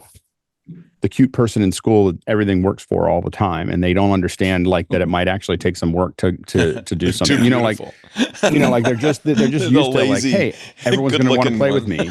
And suddenly, I'm just going to produce this product and everyone's going to want to play and everything else without saying, hey, I got to actually work. She's too much Apple is too much Veronica. They should be acting more like Betty. I think that's what you're saying. Or Jughead. I'm just saying that it's just that there are some people that it always works for. And for Apple, generally, we release a product. It might be a little slow for the first couple of months. And then after that, we take over. But Alex, if they released, and this is a good point from Snoop Mikey in our Discord, if they released a ton of new content for the Apple Vision Pro, would suddenly people go out and buy it? No, but it would change the narrative. People would understand why, where it is, where its position is in the future. So, right. And here's the problem, and this might be the problem, and this is from Ming-Chi Kuo this week. Apple's going to focus on spatial computing as the next big thing for the M5 powered Vision Pro, which he says will be out in the second half of next year. Not content, spatial computing. Well, that is an effect of Apple going where they've got stuff, right? I mean, sure. Why is spatial computing the thing Apple has talked about from the beginning? It's because they know that their library of apps that are available to be put on the platform are mostly productivity apps from the iPad and the iPhone. And so you go with what you got. I don't believe it's a fundamental yes, the future is iPad apps in your vision other than that far future. I think that's why they haven't focused on games, is because they would actually have to make an effort to get lots of immersive games on their platforms. Their platforms have games, but not VR games. And so they would have to make an effort. I think the reverse is true too, where Meta started with we're going to do games. That's games true. Is where we're going to start. Actually, Meta wanted to do social more than anything. And the metaverse socially, but games as well. But now you see them with what Andy described earlier is that, you could also run Android apps on here where they're kind of going the other way. I think in part any declaration of that kind of strategy is there's a real politic to it in a way, which is, well, what do we have? And the answer is we can fairly readily take iPad apps and turn them into Vision OS apps. What changes? Min Chi Kuo says the reason they're putting in the M5, they're not going to change much in the Vision Pro, is because they want to put more AI into the Vision Pro. Is there any? I think that's smart. I don't see. I don't think that Alex is wrong. I just disagree. We will never know why iBooks never took off, but one of the reasons could be not because Apple didn't invest and didn't offer opportunities and incentives for book publishers to create that kind of content. It's possible that nobody cared. It's possible that they saw, okay, it's nice that this gem can pop out of the page and I can rotate it as a 3D thing. It's nice that I can have a quiz that's built right into it and it can influence what the next thing is going to be. It's possible that nobody cared. VR, I think we can be facing the same thing. We can have a lot more 3D content, a lot more 3D immersive experiences. It's possible that the bulk of people are thinking that's a great demo. I would much rather watch it on a typical screen. So it's possible that people just don't care. My thinking, as I keep looking at this and thinking about this, is that we mentioned like the Newton message pad before, which was wonderful, and I loved it because I'm a nerd and I've got whatever defect you need to have in order to dress like this and spend all my time thinking about the stuff that I think about. But it was missing a lot of stuff that Apple couldn't control to make it into a relevant device. Smartphones did not become important necessarily because of multi-touch. Smartphones became what they are today because they were always missing mobile broadband and unlimited data. That's when it really started to take off. That was the missing ingredient that no manufacturer could 100% control. I'm leaning towards the thought that AI is the same thing for VR and AR. Yes, we're going to be waiting for again more display technologies that are affordable that can actually produce something like the Ray-Bans with a lot more like not immersive content, but again augmented content. But I think that the big deal is going to be what's going to make people want to put on a pair of sunglasses, switch their regular sunglasses for AR augmented reality sunglasses, or wear clear frames even though they don't actually need a prescription. I think it's going to be this sort of thing where all I have to do is look at a receipt and it's automatically added to my accounting. The idea that I can look at a bird passing by and ask what kind of bird is that, and that's what it is, or meet somebody, and all the sort of stuff that AI can enhance with by making it part of your incidental use, not an app that you have to bring up on a phone. Let me throw a little more chum in the water. And I just want to say one thing for another half hour. Hold on, more chum in the water, and then I'll let you talk for half an hour. Microsoft has announced, and I think this is related to spatial computing, it's discontinuing HoloLens 2 with no replacement. Yep. It's out of the business, and that's it. Yeah. Now go ahead, talk. Well, Alex. And I'll say that if we decide that now that Microsoft's out of that gig and Google's largely dropped out of it, and it's really right now, and Microsoft focused on productivity, right? I mean, that was what HoloLens was about, like verticals, yeah. And I will admit, some of the HoloLens stuff was pretty amazing. Like it was, like some of the, but again, very vertical and very hard to develop for, and I think that. I think that Apple has an advantage if they use it of a lot of the tools, whether it's Pages and Keynote or Motion and Final Cut, of being able to build tools to augment this. I think Apple really, if you want to build a lot of these things, they should just buy Maxon and just embed all that stuff into what they're doing, or make it a development, or buy Luxology. Or Luxology's already bought, but buy those kinds of things. The issue is going to keep on coming back to content. But I think that one of the things that Apple has that Meta doesn't have is I think that Apple is they keep on spending resources on privacy and trust. And I think that foils Meta in a way that Meta can't really turn the corner on, which is that you're talking about the reason the portal didn't really work for Meta was because it was Meta. And I think that's people, you don't, like that you feel like all that information's being used against you, and I think that's going to be Meta can keep on rebranding, but they're still making money on people's data, and that's going to be, if Apple continues to stay very, very focused on privacy. And I think that's why Apple has to spend, I don't think it's altruistic that Apple is spending money on privacy. I think that it is That is a hardened business model of we're putting things on your wrist, we're putting things on your face, we're putting things in your pocket. We want you to interact with those with trust, and we will protect that to almost any degree, because that's the business model. The business model is that you can put these things on and not feel like we're reselling, which is why I don't think Apple should be in the advertising business. Like, I don't think they should, they should get out of that, because they shouldn't have anyone ever feel like that's what's driving that. And I think that that's always going to be the problem that Meta has, is that their primary income comes from acquiring your data. And so you're going to always feel, when you put these headsets on, whether it's true or not, if you put the headset on and you walk into an ice cream parlor and then it starts sending you ads about ice cream, that's going to bother people. And whether it's a coincidence or not, it's still going to have people like, oh, I can't use this headset. And I think that's the challenge that both of them have. That's the challenge that Meta has as it competes with Apple, is it's building a highly personal device that is potentially showing a lot of our lives. And it's who do you want to have that data? And we're leaving Google out of this conversation. And I don't think they have as bad a problem as Facebook / Meta, but they certainly have that same. Either. Well, they're going to be. I mean, they're going to. They gave up.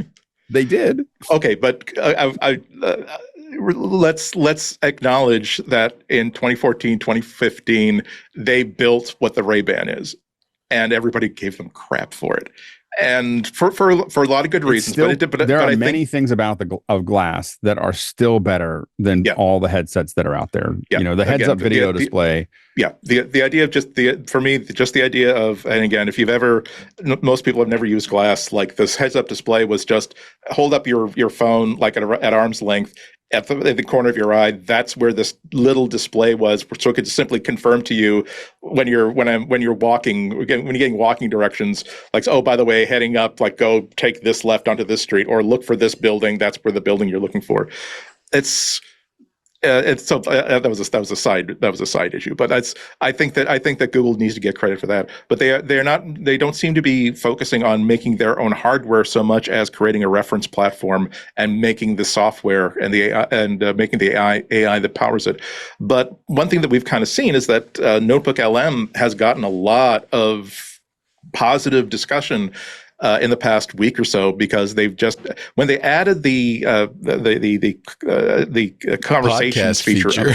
Yeah, I mean, I was using it and enjoying it well before that, but the idea of people actually now using it and they got way over the fact that, should I be creeped out that these are natural sounding voices that speak just as we do, by when they need to search for a thought, they hesitate and use words like and 100%. Like, once that they saw, wait a minute, I've got like all of this material that I need to get through. I would love like during my drive home, like, to be able to play back through my car stereo an overview of what's in there in the form of a podcast about just the stuff that I've given it. And that's really, really good. And people are not thinking about some of the other the other uncanny valley aspects of it. So I don't think that people will be dismissive of the privacy problems, but once you give people something that solves a problem or creates an opportunity for them, they will be aware of it, but they might maybe decide that, okay, it's a good trade. I will give you personal data if it means that these 500 pages worth of stuff that I'm supposed to get through this weekend, I've got through in just 2 hours, and I made a much better trip through it than I would have if I were just painstakingly like going through every single one of these PDFs. All right, that's the Vision Pro segment. Wow. Woohoo! Banner. What do you see? Pro. What do you know? We've done the Vision Pro. Vision Pro. We'll be back. I think you just did the longest Vision Pro segment in history, so that's good. Well done. Bravo. Well, we've repurposed the Vision Pro segment and made it more about the future of AR technology in general. Yeah, that helps. We're broadening. Yeah. We're broadening the vertical. We're broadening it. We added HoloLens. We made it more horizontal. Let's take a little break. We have lots more to talk about with Andy Anako, Alex Lindsay, Jason Snell. And somebody said it's the growing Vision Pro, the Vision Grow segment. It's a rebuilding year. Yeah. 2024. Just like the White Sox. It's a rebuilding year. Oh, my God. Don't tell me about that. Talking another tragedy. Holy cow. Whew. This episode of MacBreak Weekly brought to you by Veeam. Now, this is the good news. This is the news you need to know if you run a business and if you have data. You've got data. What business doesn't have data? And without your data, your customers' trust turns to digital dust. That's why Veeam's, music to my ears, Veeam's data protection and ransomware recovery ensures that you can secure and restore your enterprise data wherever and whenever you need it, no matter what happens. Veeam is the #1 global market leader in data resilience. You might say, well, that's a pretty big claim, Leo. Well, I'll tell you what, Veeam is trusted by over 77% of the Fortune 500. 77% of the Fortune 500 trusts Veeam to keep their businesses running when digital disruptions like ransomware strikes. That's a pretty good number. Veeam lets you back up and recover your data instantly across your entire cloud ecosystem. It also lets you proactively detect malicious activity, maybe even stop it before it bites. Remove the guesswork by automating your recovery plans and policies. I think for a lot of companies, just having a recovery plan and policy might be a good start. Get real-time support from ransomware recovery experts should the worst happen. Veeam's going to get you back on your feet. Veeam, I don't know why it's not 100% of the Fortune 500. I don't know why it's not you. Go there right now, veeam.com, and learn more. Data is the lifeblood of your business. You need to be data resilient with Veeam. VEEAM.com to learn more. Now, if you said, oh, yeah, I know about Veeam, and you're still not using it, maybe it's time to think again. Veeam.com. You don't want to be the next company in the headlines paying millions of dollars to bad guys because you got bit by ransomware. Veeam.com. Okay, I'm still a little shooken up from that whole Vision Pro thing. That was a good segment. I enjoyed that. I don't think there's anything more to say about it, though, so we'll move on. I sure hope not. Talking about AI, did you see James Cameron is on now the board of Stability AI? Talk about a big get. These are the folks that do Stable Diffusion, but they also do video, AI-generated video. And here you have one of the best-known, most successful filmmakers of all time on your board. Is kind of a, I don't know, Alex, is that a seal of approval? You just wonder what's going on. Like a lot of us kind of forgot about Stability AI, and they have a lot of drama. You use their competitors more, right? Yeah, I mean, yeah, and so I mean, I use Midjourney a lot. It's and Stability. Runway is the big video one. I don't know. Video Runway, yeah.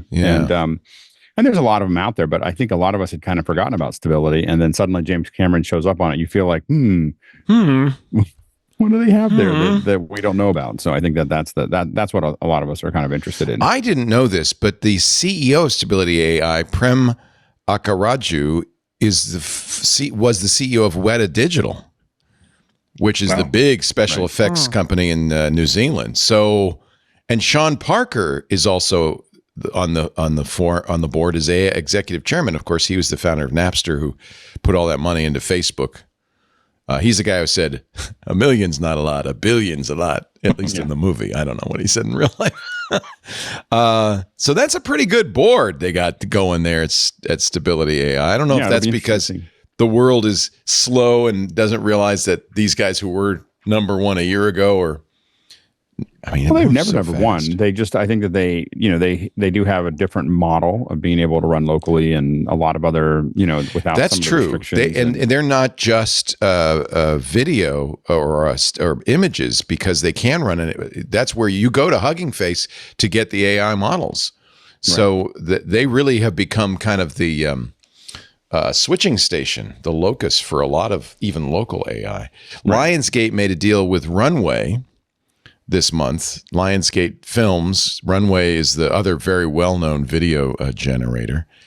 And I did not see this, but apparently during the Olympics, NBC created an AI-generated Al Michaels. Al Michaels, yeah. Yeah. That was just for the recaps, right? Yeah. It was doing like auto-generated recaps of sports that you cared about, and it would use the AI Al Michaels to narrate it, which seems unnecessary, but it was fine. People liked it. Yeah, and he gave his approval and got paid. Yeah. It was fine. That was another part of the Meta announcement that was, I thought, very interesting, is that they have paid a lot of millions to Dame Judi Dench, Aquafina, John Cena to use their voices in the Meta AI. Yeah. That makes sense. It gets interesting when you can do that yourself, with appropriate permissions, with appropriate licensing, whatever. But there was a piece that I've read a few weeks ago where somebody trained an AI to duplicate his late father's handwriting. Wow. And I thought that was super, super sweet, because one of the things that one of my favorite relics from mom and my late parents' house is, things that my dad has. My dad had nice handwriting and things that he actually wrote on. And so if that helps you through the morning process I'm going to get my notes app is going to use my dad's handwriting. It's this, I'm going to get to see this a lot. And then you imagine if you have lots of samples of somebody's voice and saying that if it will help me get through the grieving process, I will enjoy hearing these emails being spoken in my late spouse's voice or in my mom's voice. All of my wealth and fortune to my dearest long lost podcast friend, Andy Nako. Yes. I say this and people don't believe me, but I'm going to say it again. That is literally the plot of an episode of Max Headroom. They're so far ahead of their time, but the idea that you take AI to generate a loved one who had passed away, and then it's also Black Mirror, right? Oh man, well, yes, total Black Mirror episode. Oh yeah, the with Haley Atwell. That's an amazing Black Mirror episode about this, and it's all. I mean, all those. It's coming. All those things are going to happen just around the corner. Yep. I realized that was right. I have an age. I'll be 68 in a month, where I might or might not see all this. It's going to be right at the end. It's all going to happen. It might be my handwriting that's giving all my stuff to Andy Anako. I don't know. All right. We'll put those. We can work on that, Leo. You'll be in the home in your bed, and we'll put those AR glasses on you, and you'll be like, those guys weren't right after. And now, Leo, thank you very, very much for saying that for real, and we're having video of you saying it for real. Now you can. Half my work is done. Slightly. You want my handwriting too? Take good care of any really good 8K cameras you might own. Oh yeah. Don't worry. Keep them in cases. I'll buy some good bikes. The epic Apple lawsuit, the gift that just keeps on giving, still alive. A second judge has now implied that Apple lied to the court. The original judge kind of said the same thing, that Apple had not told the truth about the reason for its new App Store policy. A second judge, this is from 9 to 5 Mac, tasked with overseeing Apple's disclosure of decision-making documents in the antitrust case, said the court filing made by the company was, quote, simply not believable. Yeah. It's simply unbelievable. It sounds like a Robert Palmer song. Simply unbelievable. It's simply unbelievable. Yeah. So they were ordered back in late May to turn over 1.3 million documents. And then Apple decided 4 days before they were due on Monday, it said, oh gosh, it's going to take us a while. We thought this would take 2 weeks. And so we started just 2 weeks ago, but it's going to take us a lot longer. And the judge basically said, yeah, it's bad behavior. And I'm not bad behavior is the phrase. So they basically say you have to deliver these. They said one of my favorite phrases, which is, you are a $2 trillion company. You have the resources to do whatever it is you want to do, and now you are ordered to get this done. Your Honor, there's 1.3 million documents. It's going to take longer than Tuesday. Judge Hickson rejected the request, saying that Apple's claim that it only had just discovered the additional 650. They thought half as many documents, 650,000 matched, and just discovered that's twice as many. They said that's simply not believable. We really do need a song. They're so bad. There's no telling where the email went. But if I get more direct lighting, you can imagine me wearing a lot of foundation. Yeah, it'd be good. And a see-through top. Apple has asked the judge to toss the App Store injunction. This was September 30th, which is that yesterday, right? Yeah. Apple asked a U.S. judge to throw out the decision governing its App Store, saying new legal developments. There are new legal developments, Your Honor. Yes. The Utes tell me. Anyway, they made the request of Judge Yvonne Gonzalez-Rogers yesterday. You remember Epic sued Apple. You may remember Epic sued Apple 5 years ago, and they won one little tiny piece of it, which is the App Store thing. Apple said new decisions by California state courts and the United States Supreme Court in two unrelated cases bolster the company's legal arguments against the injunction. Reading from Reuters. Yeah, here. I read the filing. I don't understand the legal stuff, but what I was able to glean from is that they're citing two cases. One of which is that there was another case in which a California court decided that Apple's App Store does not violate the anti-steering provisions of that law, and that's just the simple idea of if I'm selling an app on the App Store, I should not be like forbidden to mention that, oh, by the way, money can be exchanged for goods and services in places other than the App Store. So if you sign up for a subscription on my website, maybe you want to do that instead. That's all they're being ordered to do. And the second part was that they're essentially saying that this injunction should not order them to satisfy anyone else but Epic. Meaning that that's not something that they shouldn't be forced to remove this, to change this for the whole App Store and for all developers. It should not be because of this other precedent that came up after the original ruling. Apple should only have to do that for Epic if they have to do it at all. They should not have to do that for the entire App Store. Halide put out its yearly review of the iPhone 16 Pro camera. Sebastian DeWitt does this every year. He says, for the first desert titanium iPhone, we took over 1,000 photos and videos in the desert. One thing he doesn't like about the new lenses, they've gone back to the stacked lens array of the iPhone 10, which DeWitt says, I really like the old horizontal stacking. I don't know what any of this means, by the way. So if I'm saying it wrong, just correct me. But he is a little disappointed by that. Otherwise, of course, it's lovely. There's a good example of the macro feature, which I didn't realize, but many of my pictures are macro pictures. Yeah, he was praising that the super wide lens now also has a 48 megapixel sensor. So that instead of basically now, like when you get that macro not by like going that close, but by getting into the shot and then like zooming in like in the picture. So he's basically praising that now, like you get a full 12 megapixel crop from that instead of just a subset. So big win for the super wide. He was later on, he was saying that the telephoto, he's sorry that it's still stuck at, I think, 12 megapixels, that he also would love to see that as an upgrade. But yeah, I think it only appeared this morning, and so I've just been skimming it. Yeah, I need the TLDR because it's very detailed, and it's for pros, obviously. Right, and also as they say at the very beginning, this isn't like about the software. This is testing it as a camera. But he's praising the handling of it, praising the pipeline, some of the shortcuts you can do, styles he singles out, something that Jason was talking about a couple of weeks ago. If you really want to know how it handles as a regular camera, which is not out of line at all, in the hands of a accomplished photographer as well.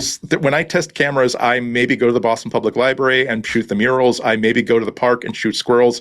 This guy goes to like the desert and like knows when sunup and sundown are, and some of these pictures really show off what this thing can do. He does praise the improved USB transfer speeds, the Wi-Fi speed improvement in theory because of the move to the new Wi-Fi standard. He does say the modem has given him his best cellular download speeds in more places, which is nice if you're out in the Mojave Desert. So yeah, as always, I always look for this review, and Sebastian DeWitt does not disappoint. Is there a summary? It's good. It's a good camera. A few things they took out, he misses. A few things they didn't do, he wishes they would have. But he, in balance, it's good. And I have to say, his images are amazing. Look at that. I mean, that's Ansel Adams quality. That's amazing. Yeah. Again, nothing. If you're following the rules of composition and knowing that, hey, what if I keep the light? What if I keep the sun behind me? Right. And what if I shoot like an hour before sunset? But he had one of the nice quotes from the end is like, here's the thing that won't change review after review. An iPhone is just better at being a computer than a camera. That's the reality of it. If you have a large camera with a big lens and a big sensor, it can gather a lot more light. That's just physics. All this computational magic that it does gives great dynamic range. It lets it take them, and basically it's a great computer as a camera. That's too. A very good way to phrase it. I think it's a computer more than a camera. But because it's taking pictures, it's a camera with some smarts. But I would say it's becoming more and more of a camera. I think Apple has definitely leaned into. They understand that a big reason that people are buying that the next phone, the reason you upgrade is because the camera is better. Like we can talk about a lot of the other things, but it's the camera, and Apple's adding. They're obviously doubling down on the lenses, on an extra button, on the software. All of those things are all focused on the fact that is almost every poll that they make. People make decisions about the camera. Decide, I don't want to keep on taking pictures of my family with a lower end camera. I mean, that's really what it comes down to. But he does make that really good point that again, as wonderful as Apple's breakthroughs are in computational photography year after year, it can't change the fact that this is a tiny, tiny little sensor. It doesn't let a whole lot of light in, and it has to do a lot of processing to make it look good. He's in his wish list. He doesn't. I don't think he actually has a wish list section, but at the end, he's saying one of the things he wished for is that just come up with a better noise reduction system. And here he has a shot of like red rocks, like at sunset, where it's just so smoothed out with AI. There's none of the detail that you would expect to see. And not even necessarily like detail from the rocks, but you would expect to see like a little bit of film noise, a little bit of grain, a little bit of something, but it's been like watercolored out because of over enthusiastic. And so I can see like the resulting image just looks odd. If there's one theme to the iPhone, exactly. Start to accept that highly processed images are here to stay. It's to stay. And I've heard some of our listeners, like Joe, our street photographer from New York, say that it's hard to get something with dark shadows because it's just you have to really work at absolutely. it. Because the camera says, the computer says, "Oh no, you want to see everything, don't you?" Sure, you do. This is why so many we hear a recurring story like in the tech news every once in a while about younger users trying to find a way to get away from the over-processed nature of phone pictures. There was a while where a lot of people had a hot take about, oh, wow, the latest hot trend is not to take selfies, not with the shutter button, but with the screenshot image because it won't like super process it. When people try to figure out why are like Generation Z and younger buying like old 6 megapixel Canon and Nikon like pocket cameras, one of the reasons given with the people they talk to is that it just doesn't look as overprocessed as what I get out of a phone. I like Here's the the look image that he was talking about that he says looks just a little weird because it's so processed. Yeah, and that's true of everything.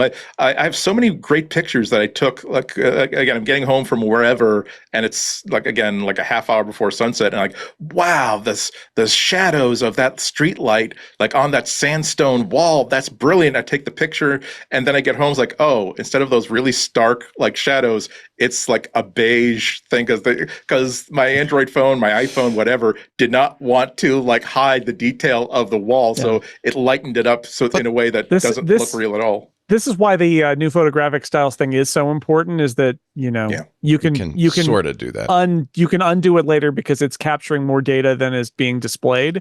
So not only can you shoot with more contrast if you want to, and you can actually adjust it, but if you shoot and, like Andy said, are disappointed, if you're shooting with a 16, you can actually go into photographic styles and change the processing of the processing pipeline and get something better out, which is, I think, really great, right? Because it's also processed, it matters. Being able to post-process it matters more because it's so processed, because you're not going to necessarily get what you saw. you might need to go back later and say, no, that's not what I was going for. And it's cool that they have now inflated their files by 25%, but that data can rebuild that photo into what you want it to be. And as DeWitt says, and maybe the most important point is that you now have a very competent camera with you at all times. Yeah. And maybe there are better cameras out there. You know, I really love shooting with my Leica and manual focus and all that. But, you know, you've always got a camera with you that's pretty darn good. Yeah, I mean, from the Andy Anako files, Charlie Brown will be streaming the big three Hollywood Charlie Brown specials, Halloween, Thanksgiving, and Christmas, will be available to all. I mean, everybody Apple do the owns Snoopy them, dance. right? Yeah, Apple's got the rights, but there'll be select dates with free viewing on Apple or on TV. On Apple. On Apple for free. On Apple, yeah. Yeah. That's still a problem because we can't ignore that there are a lot of households that don't have broadband, right. And maybe they don't even have a streaming device. We think that that's immensely rare. Poor but Asheville. There will be no Halloween Charlie Brown. Yeah, I mean the great thing about I really wish that there was a way that they could do what they did the first year, which is come up with a deal with PBS. They put it on PBS, yeah. Yeah, I mean, for all we know, they tried to do that, and PBS just couldn't clear a time slot for it. I'm not going to blame Apple for it. I'm glad that they're at least making it available for free, but it is still heartbreaking that, even if you want to buy a copy of it, like on the Google Play Store, on the Amazon Store, it's just not available. You can buy it on Blu-ray and DVD, but the only place you can get it is Apple, and that's unfortunate. I will say though, they've been doing great stuff with the Peanuts characters. They do a lot of new animation, a lot of new shows that are wonderful. The new one with Franklin is really nice, but you know, I am the person who buys a single package of Dolly Madison snack cakes so I can have Dolly Madison snack cakes, even though when I was growing up, like the Dolly Madison snack cakes was the ads that were like attached to the specials. They weren't available in New England, and I always wondered what are Dolly Madison zingers? They sound wonderful. They must be amazing if they're sponsoring. But nonetheless, that's all right. I still use a Sunbeam razor thanks to Burl Ives, Noelco, and Norelco, whatever it is. Yeah, no times. You know what, Andy? This is another thing. As an old man, you start to realize things change, and they're never going to go back the way they were. Yeah. Well, The Wizard of Oz will not be on every Thanksgiving, so you can be amazed in its shift from black and white to color. And it's a great pumpkin. Charlie Brown will not be on Halloween. I don't necessarily want things to be exactly the way they were when I was a kid. If you saw that new synthetic turkey is pretty darn good. I got to tell you. Yeah. What a great marketing plan that was. I just think that it's one thing when you say that it's the only place you're going to stream it. Okay, I get it. It's 2024. It's when no, we won't even let you like buy it digitally anywhere else. No, if you have to keep, you're going to keep that DVD player running. You're going to have to make sure you buy like 10 copies of that Blu-ray because you're going to have to deal with disc rot, because I know that you're too honest to actually like rip it into a video file and put it on your home media server. You're not going to do that because that would be dishonest and breaking the law. We don't do that. I hope somebody. But it's like but it's a bummer that like the only way to do it is to run an Apple app. Yeah, that chafes me a little bit. Probably there is a OpenPlex server somewhere you can find it if you look really hard. You can I think use your web browser and watch it in a browser too. Probably. So okay, not legally. Other ways. No. I think you can go to Apple TV's the Apple TV website and watch it that way too. I think that they have a web app as well. I just want to warn people, as I do every year. It's a tradition. I want to warn people away from the Thanksgiving one because that one's really bad, and you shouldn't watch it just because it's. I mean, I love Thanksgiving; it's great. I love Charlie Brown and Peanuts. I think they're great. The Charlie Brown Peanuts Thanksgiving. Look, my kids watch that over and over again. I've had ample opportunity to think about it critically. It's terrible. Don't watch it. I'll repeat this message as we get closer to Thanksgiving, but I'm waving you off. Like, don't do it. Is there like a fair time thing where I get to spend the same amount of time saying how much the first two Avengers movies stink? Anytime you've been. I think there's a comparable episode about that, Andy. We did 2 episodes about it, in which I was like thrown out. Like, yes, you were deposed. You were sent to the corner. I was like Cassandra, the only one who's speaking the truth of disaster, but no one will believe me. Ah, well, that's my burden. I just still think that Peanuts is Curb Your Enthusiasm for kids. Yes, that's a very apt description. Or maybe Curb Your Enthusiasm is Peanuts for grown-ups. How about that? But there is no Curb Your Enthusiasm Halloween episode, is there? I am in the middle of binge reading the complete Peanuts. I'm halfway through it right now, and I will not necessarily disagree with that. I gave away the depth of the comments, the depth of the commentary about the human condition that comes through when Charles Schulz started to hit his stride is amazing. I gave away my complete Calvin and Hobbes to a young person who I felt should read this. Maybe I should just go out and get another one. You're a good egg. Yeah, I hope that they were inspired and their life was changed as mine was.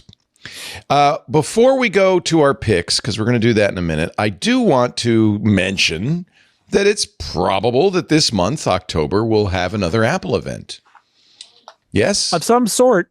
Yeah. Will it be scary fast? I mean, that's the thing. Last year, what they did, they just released a video. On Halloween. And then the press actually were briefed beforehand. I remember that was one where we actually were told the news under embargo, and so we saw it all and then went home basically, and then they did the video. So we'll see what they do this time from a press standpoint. I would imagine there are only really two options from a public standpoint. One is you have a snazzy video, and the other is they just do press releases, and it depends on what they want to do here. What are we going to see? We're going to see new, I hope we're going to see very exciting new minis, right? MacBook Pro, maybe some iPads like the iPad mini. Yep. And then I think the big story also is M4 processors beyond the base M4, right? Yeah, an M4 Pro and an M4 Max. Yeah. And that's, because that's going to take that story a little bit further, which they may want to do storytelling about. But again, I think it's always that question, like, is there enough there to merit telling everybody, oh, come in a week and watch our promotional video? Or is it more one of those things where they update their website, they put videos on the different product pages, they have a bunch of press releases, and then they just kind of go from there. And I'm not convinced that what I've heard is in the works from, reading reports from people like Mark Gurman, that there is enough there, but, Apple may have more story to tell. I have to say, we will, even if they do a video, I think we've just been bit too much by the evil copyright lawyers, and we'll probably not have to stop streaming live events. The last thing we did was the Meta Connect event last week, and Mike and I just talked, did what you do on office hours, Alex. We just talked to a screen but didn't show it because we're so terrified by the chilling effect you talked about last week. I don't do it because I don't do it because I'm scared. I do it because I think it's a better experience for the viewer, because then they can watch the full resolution presentation and listen to me. My suggestion, if you want to try it sometime, is to do a post-game show, is to literally start streaming the moment that it's done with your quick reaction, so people that can might be the way essentially tune over. Although we have the shows. Over. I mean, if you can wait till Tuesday, we'll have MacBreak Weekly, and we'll have you guys. You can wait. Alex, I have a suggestion for you that just came to mind. There was a hack project that someone came up with, a camera that runs off with 3D printed handheld camera that runs off of a Raspberry Pi. But instead of, it does have a Raspberry Pi camera in it, but when you click the shutter, it doesn't like just, here's the picture. It sends the picture to one AI that generates a text description of what that picture is, and then sends that description to another AI that generates a picture, and that's what appears like on your screen. What if you were to do the same thing where as it's going on, you describe a man with white hair and glasses and a fancy watch is standing in front of a video screen in a wooded campus, and then you just keep updating the picture with like singularity generated images of like what is going on, like as interpreted by AI. Or you can crowdsource it over your group over office hours. I bet you can do it almost. I was thinking we could do it. We could reenact it with puppets. What do you think of that? Puppet cast. I love Puppet cast. Nice. Good morning. Wait a minute. We have exciting things to announce today. No. Leo, the host here, presenting you the Apple event for October. It'll be. I do think it's interesting whether they decide to do a live. I think that they should do a live rather than just put it up on YouTube or put it up some video, because I will say that we spend a lot less time paying attention to it if it's just a video on YouTube. You know, like it is something that we stop and pay attention to if it's a lot, even if it's a movie being played out live. It just means that we're all looking at it at the same time. Because I have to say I'm a little bitter, and I'm just not going to play this game with Apple anymore. and frankly, we're probably just not going to play the game with any of these companies. We're just going to do shows in our regular schedule and talk about whatever Apple announced. Because I just, it's stupid of them because that's coverage, but they don't. I guess they don't care. All right. Well, we'll find out. I would love an M4 based mini, iPad mini. I would be very interested in a Apple TV sized puck Mac Mini. Yeah. But I don't think the iPad Mini is getting the M4. I think the iPad Mini will be on like an A something. But imagine that. Keep imagining the M4 Mac Mini, like the M4 Pro version of that, little tiny kind of big Apple TV size with all that power in it. That's a really good selection of ports. Yeah, that's sweet. Well, we'll probably do it somehow with my little friend here. Actually, this guy was headed to the dumpster. I just pulled him out of the trash can. Oh, you cad. Good grief. I have, maybe I'll save it for Twit 1000 because Patrick Norton's joining us, Robert Heron, and I have puppets for all of them. Don't throw it out because it might help me when I'm trying to get more of your estate. Can you have the puppet? Can you sign a document that basically gives some control to the puppet? That would help me out too. I give Andy and Unco everything. Oh, Puppet. You've got a big heart, Puppet. But get ready, your picks of the week coming up next. Andy Anako, Alex Lindsay, and the wonderful Jason Snell on the show today. The camera doesn't think it's human, so it's focusing on somebody else's eyes. Look at that. See, it goes. Oh, now it does. Now it's staying focused. Okay. Let's get your picks of the week, kids. Mr. Alex Lindsay, why don't you kick things off?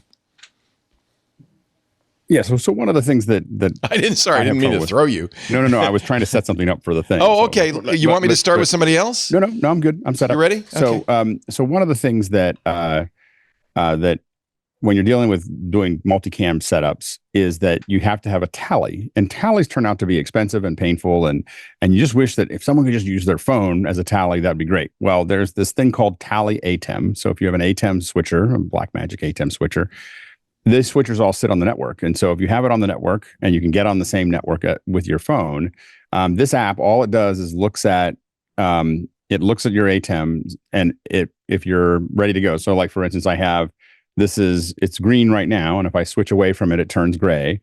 That's just telling me that that's in preview. Right. And so it is simply every time I cut away from it, it just turns on to preview. Now, if I cut to it, you'll see it turned red. Now I'm sharing my phone there. So it's turned red there. I had to figure out how to show it to you there, but you can see that it turns away from that. So it is, it's all it is I can take a phone and I can put it next to my camera if I've got 3 or 4 camera operators, and all you have to do is say, I'm camera 3, or like in the app, I'm camera 2, I'm camera 3, I'm camera 4, and it simply turns green and red. It may seem like a simple problem, but it's a big problem for us when we're trying to figure out like how to do this cheaply. And the other options oftentimes are much more expensive or much more painful because the operators have to know when they're live. And so if you're looking for a quick, cheap, easy way to run that, it's called Tally ATEM.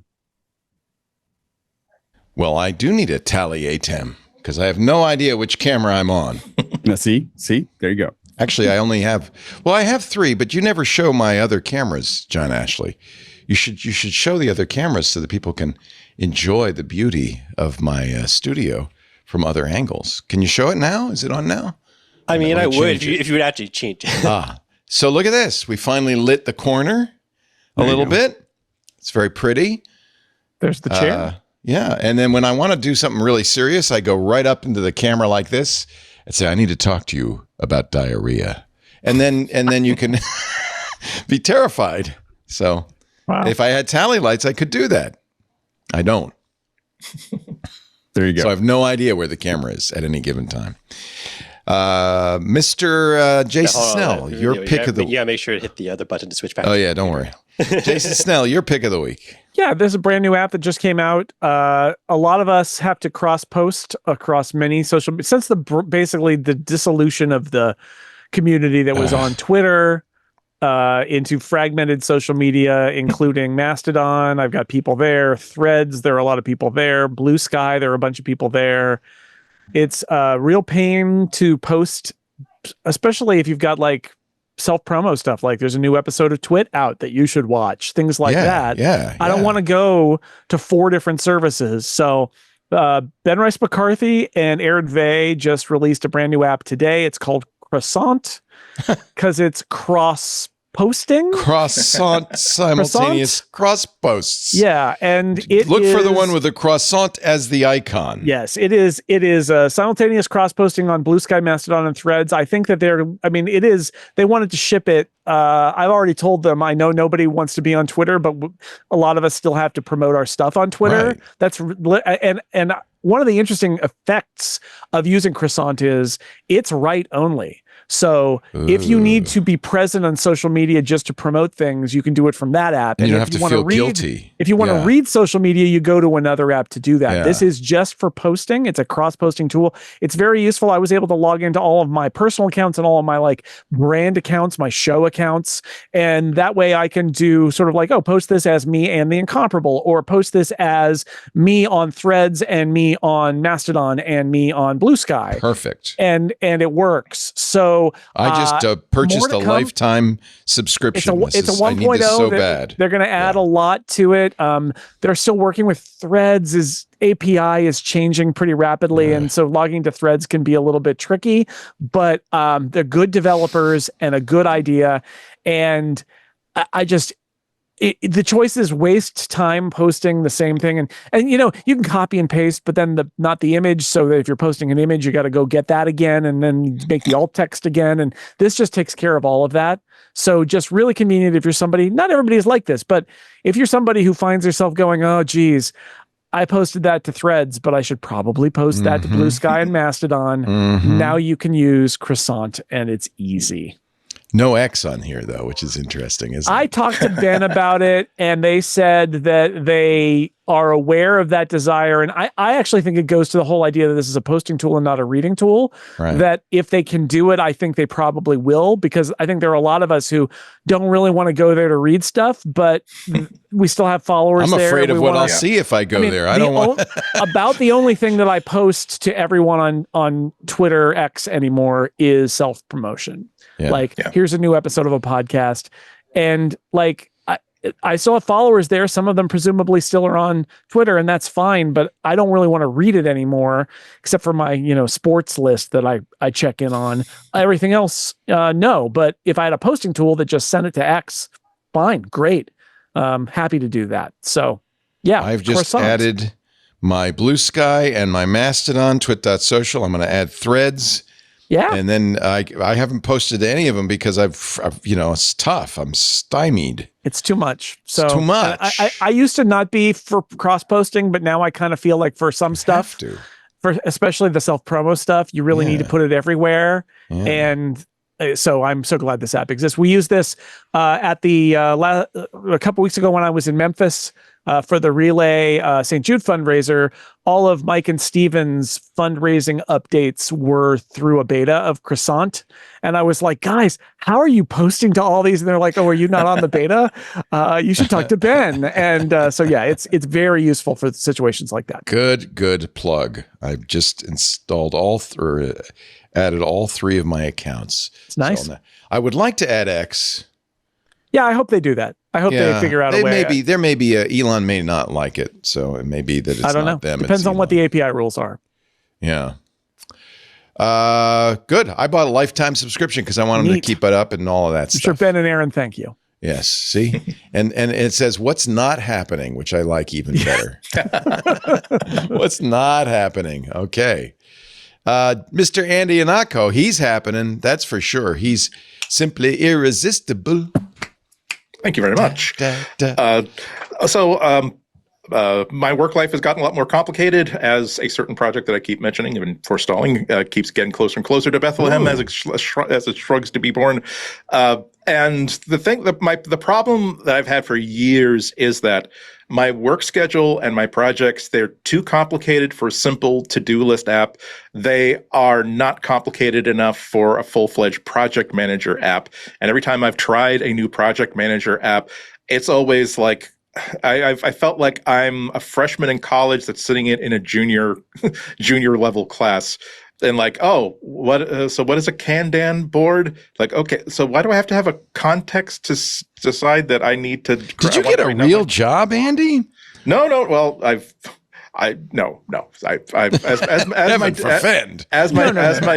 my dad said the very last time years ago that I was considering taking a job offer, he said, I was asking him for his advice. He said, son, I'm not even sure you're even housebroken for office work anymore. Wait a minute. You've never worked in an office? No, I did. I started working for myself when I was 24, 25. And before then, I had a whole bunch of like jobs that people in the early 20s have. But yeah.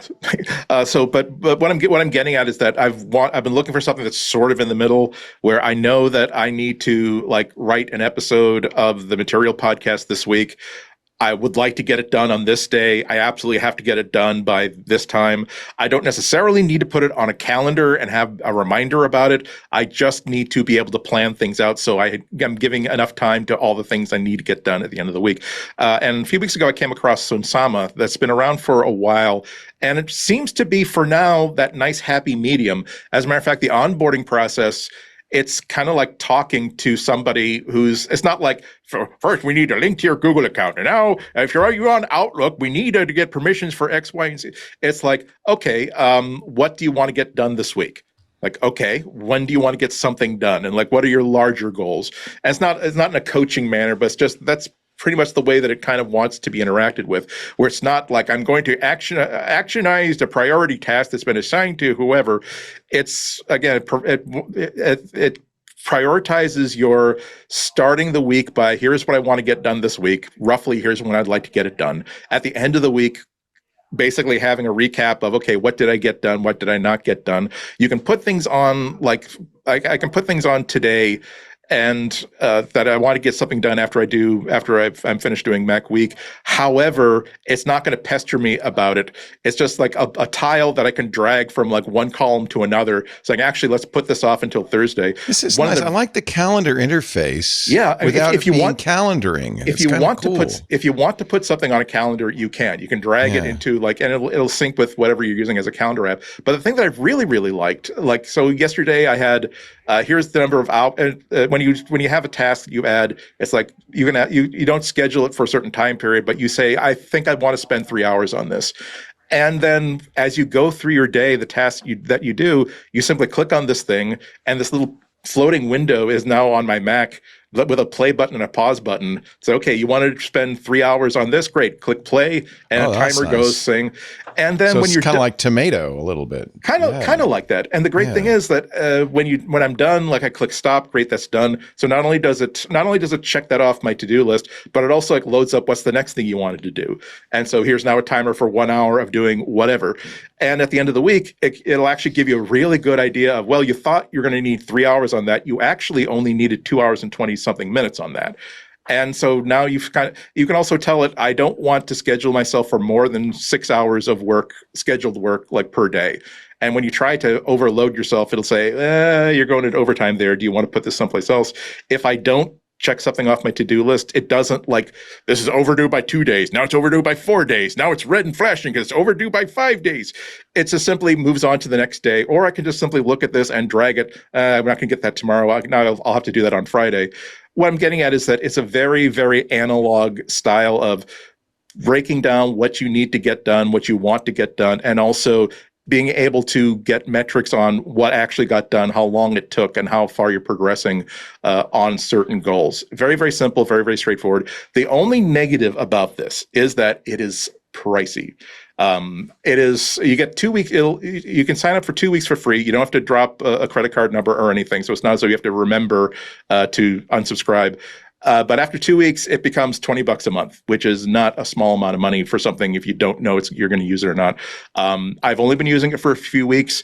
what I'm telling you now is that it's definitely worthwhile for me to give it another full month to see if my work habits lock into this over the long run. So I'm not going to buy, you do get a discount if you purchase an entire year. I'm not going to do that. I'm going to go month by month before I figure out if this works. But for now, it gave me a lot of awareness over what I'm getting done, what I'm not getting done, and how long things actually take to get done.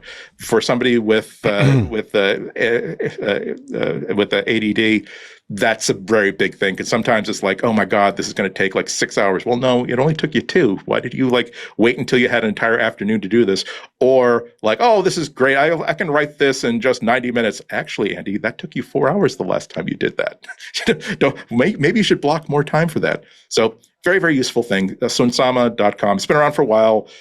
So it's not like it's something that just came up last week or something like that. There's a community. It's integrated into a lot of different stuff. As usual for this kind of thing, there's a web app, there's a desktop app, there's mobile apps for iOS and for Android. So wherever you are, you can keep on top of these things.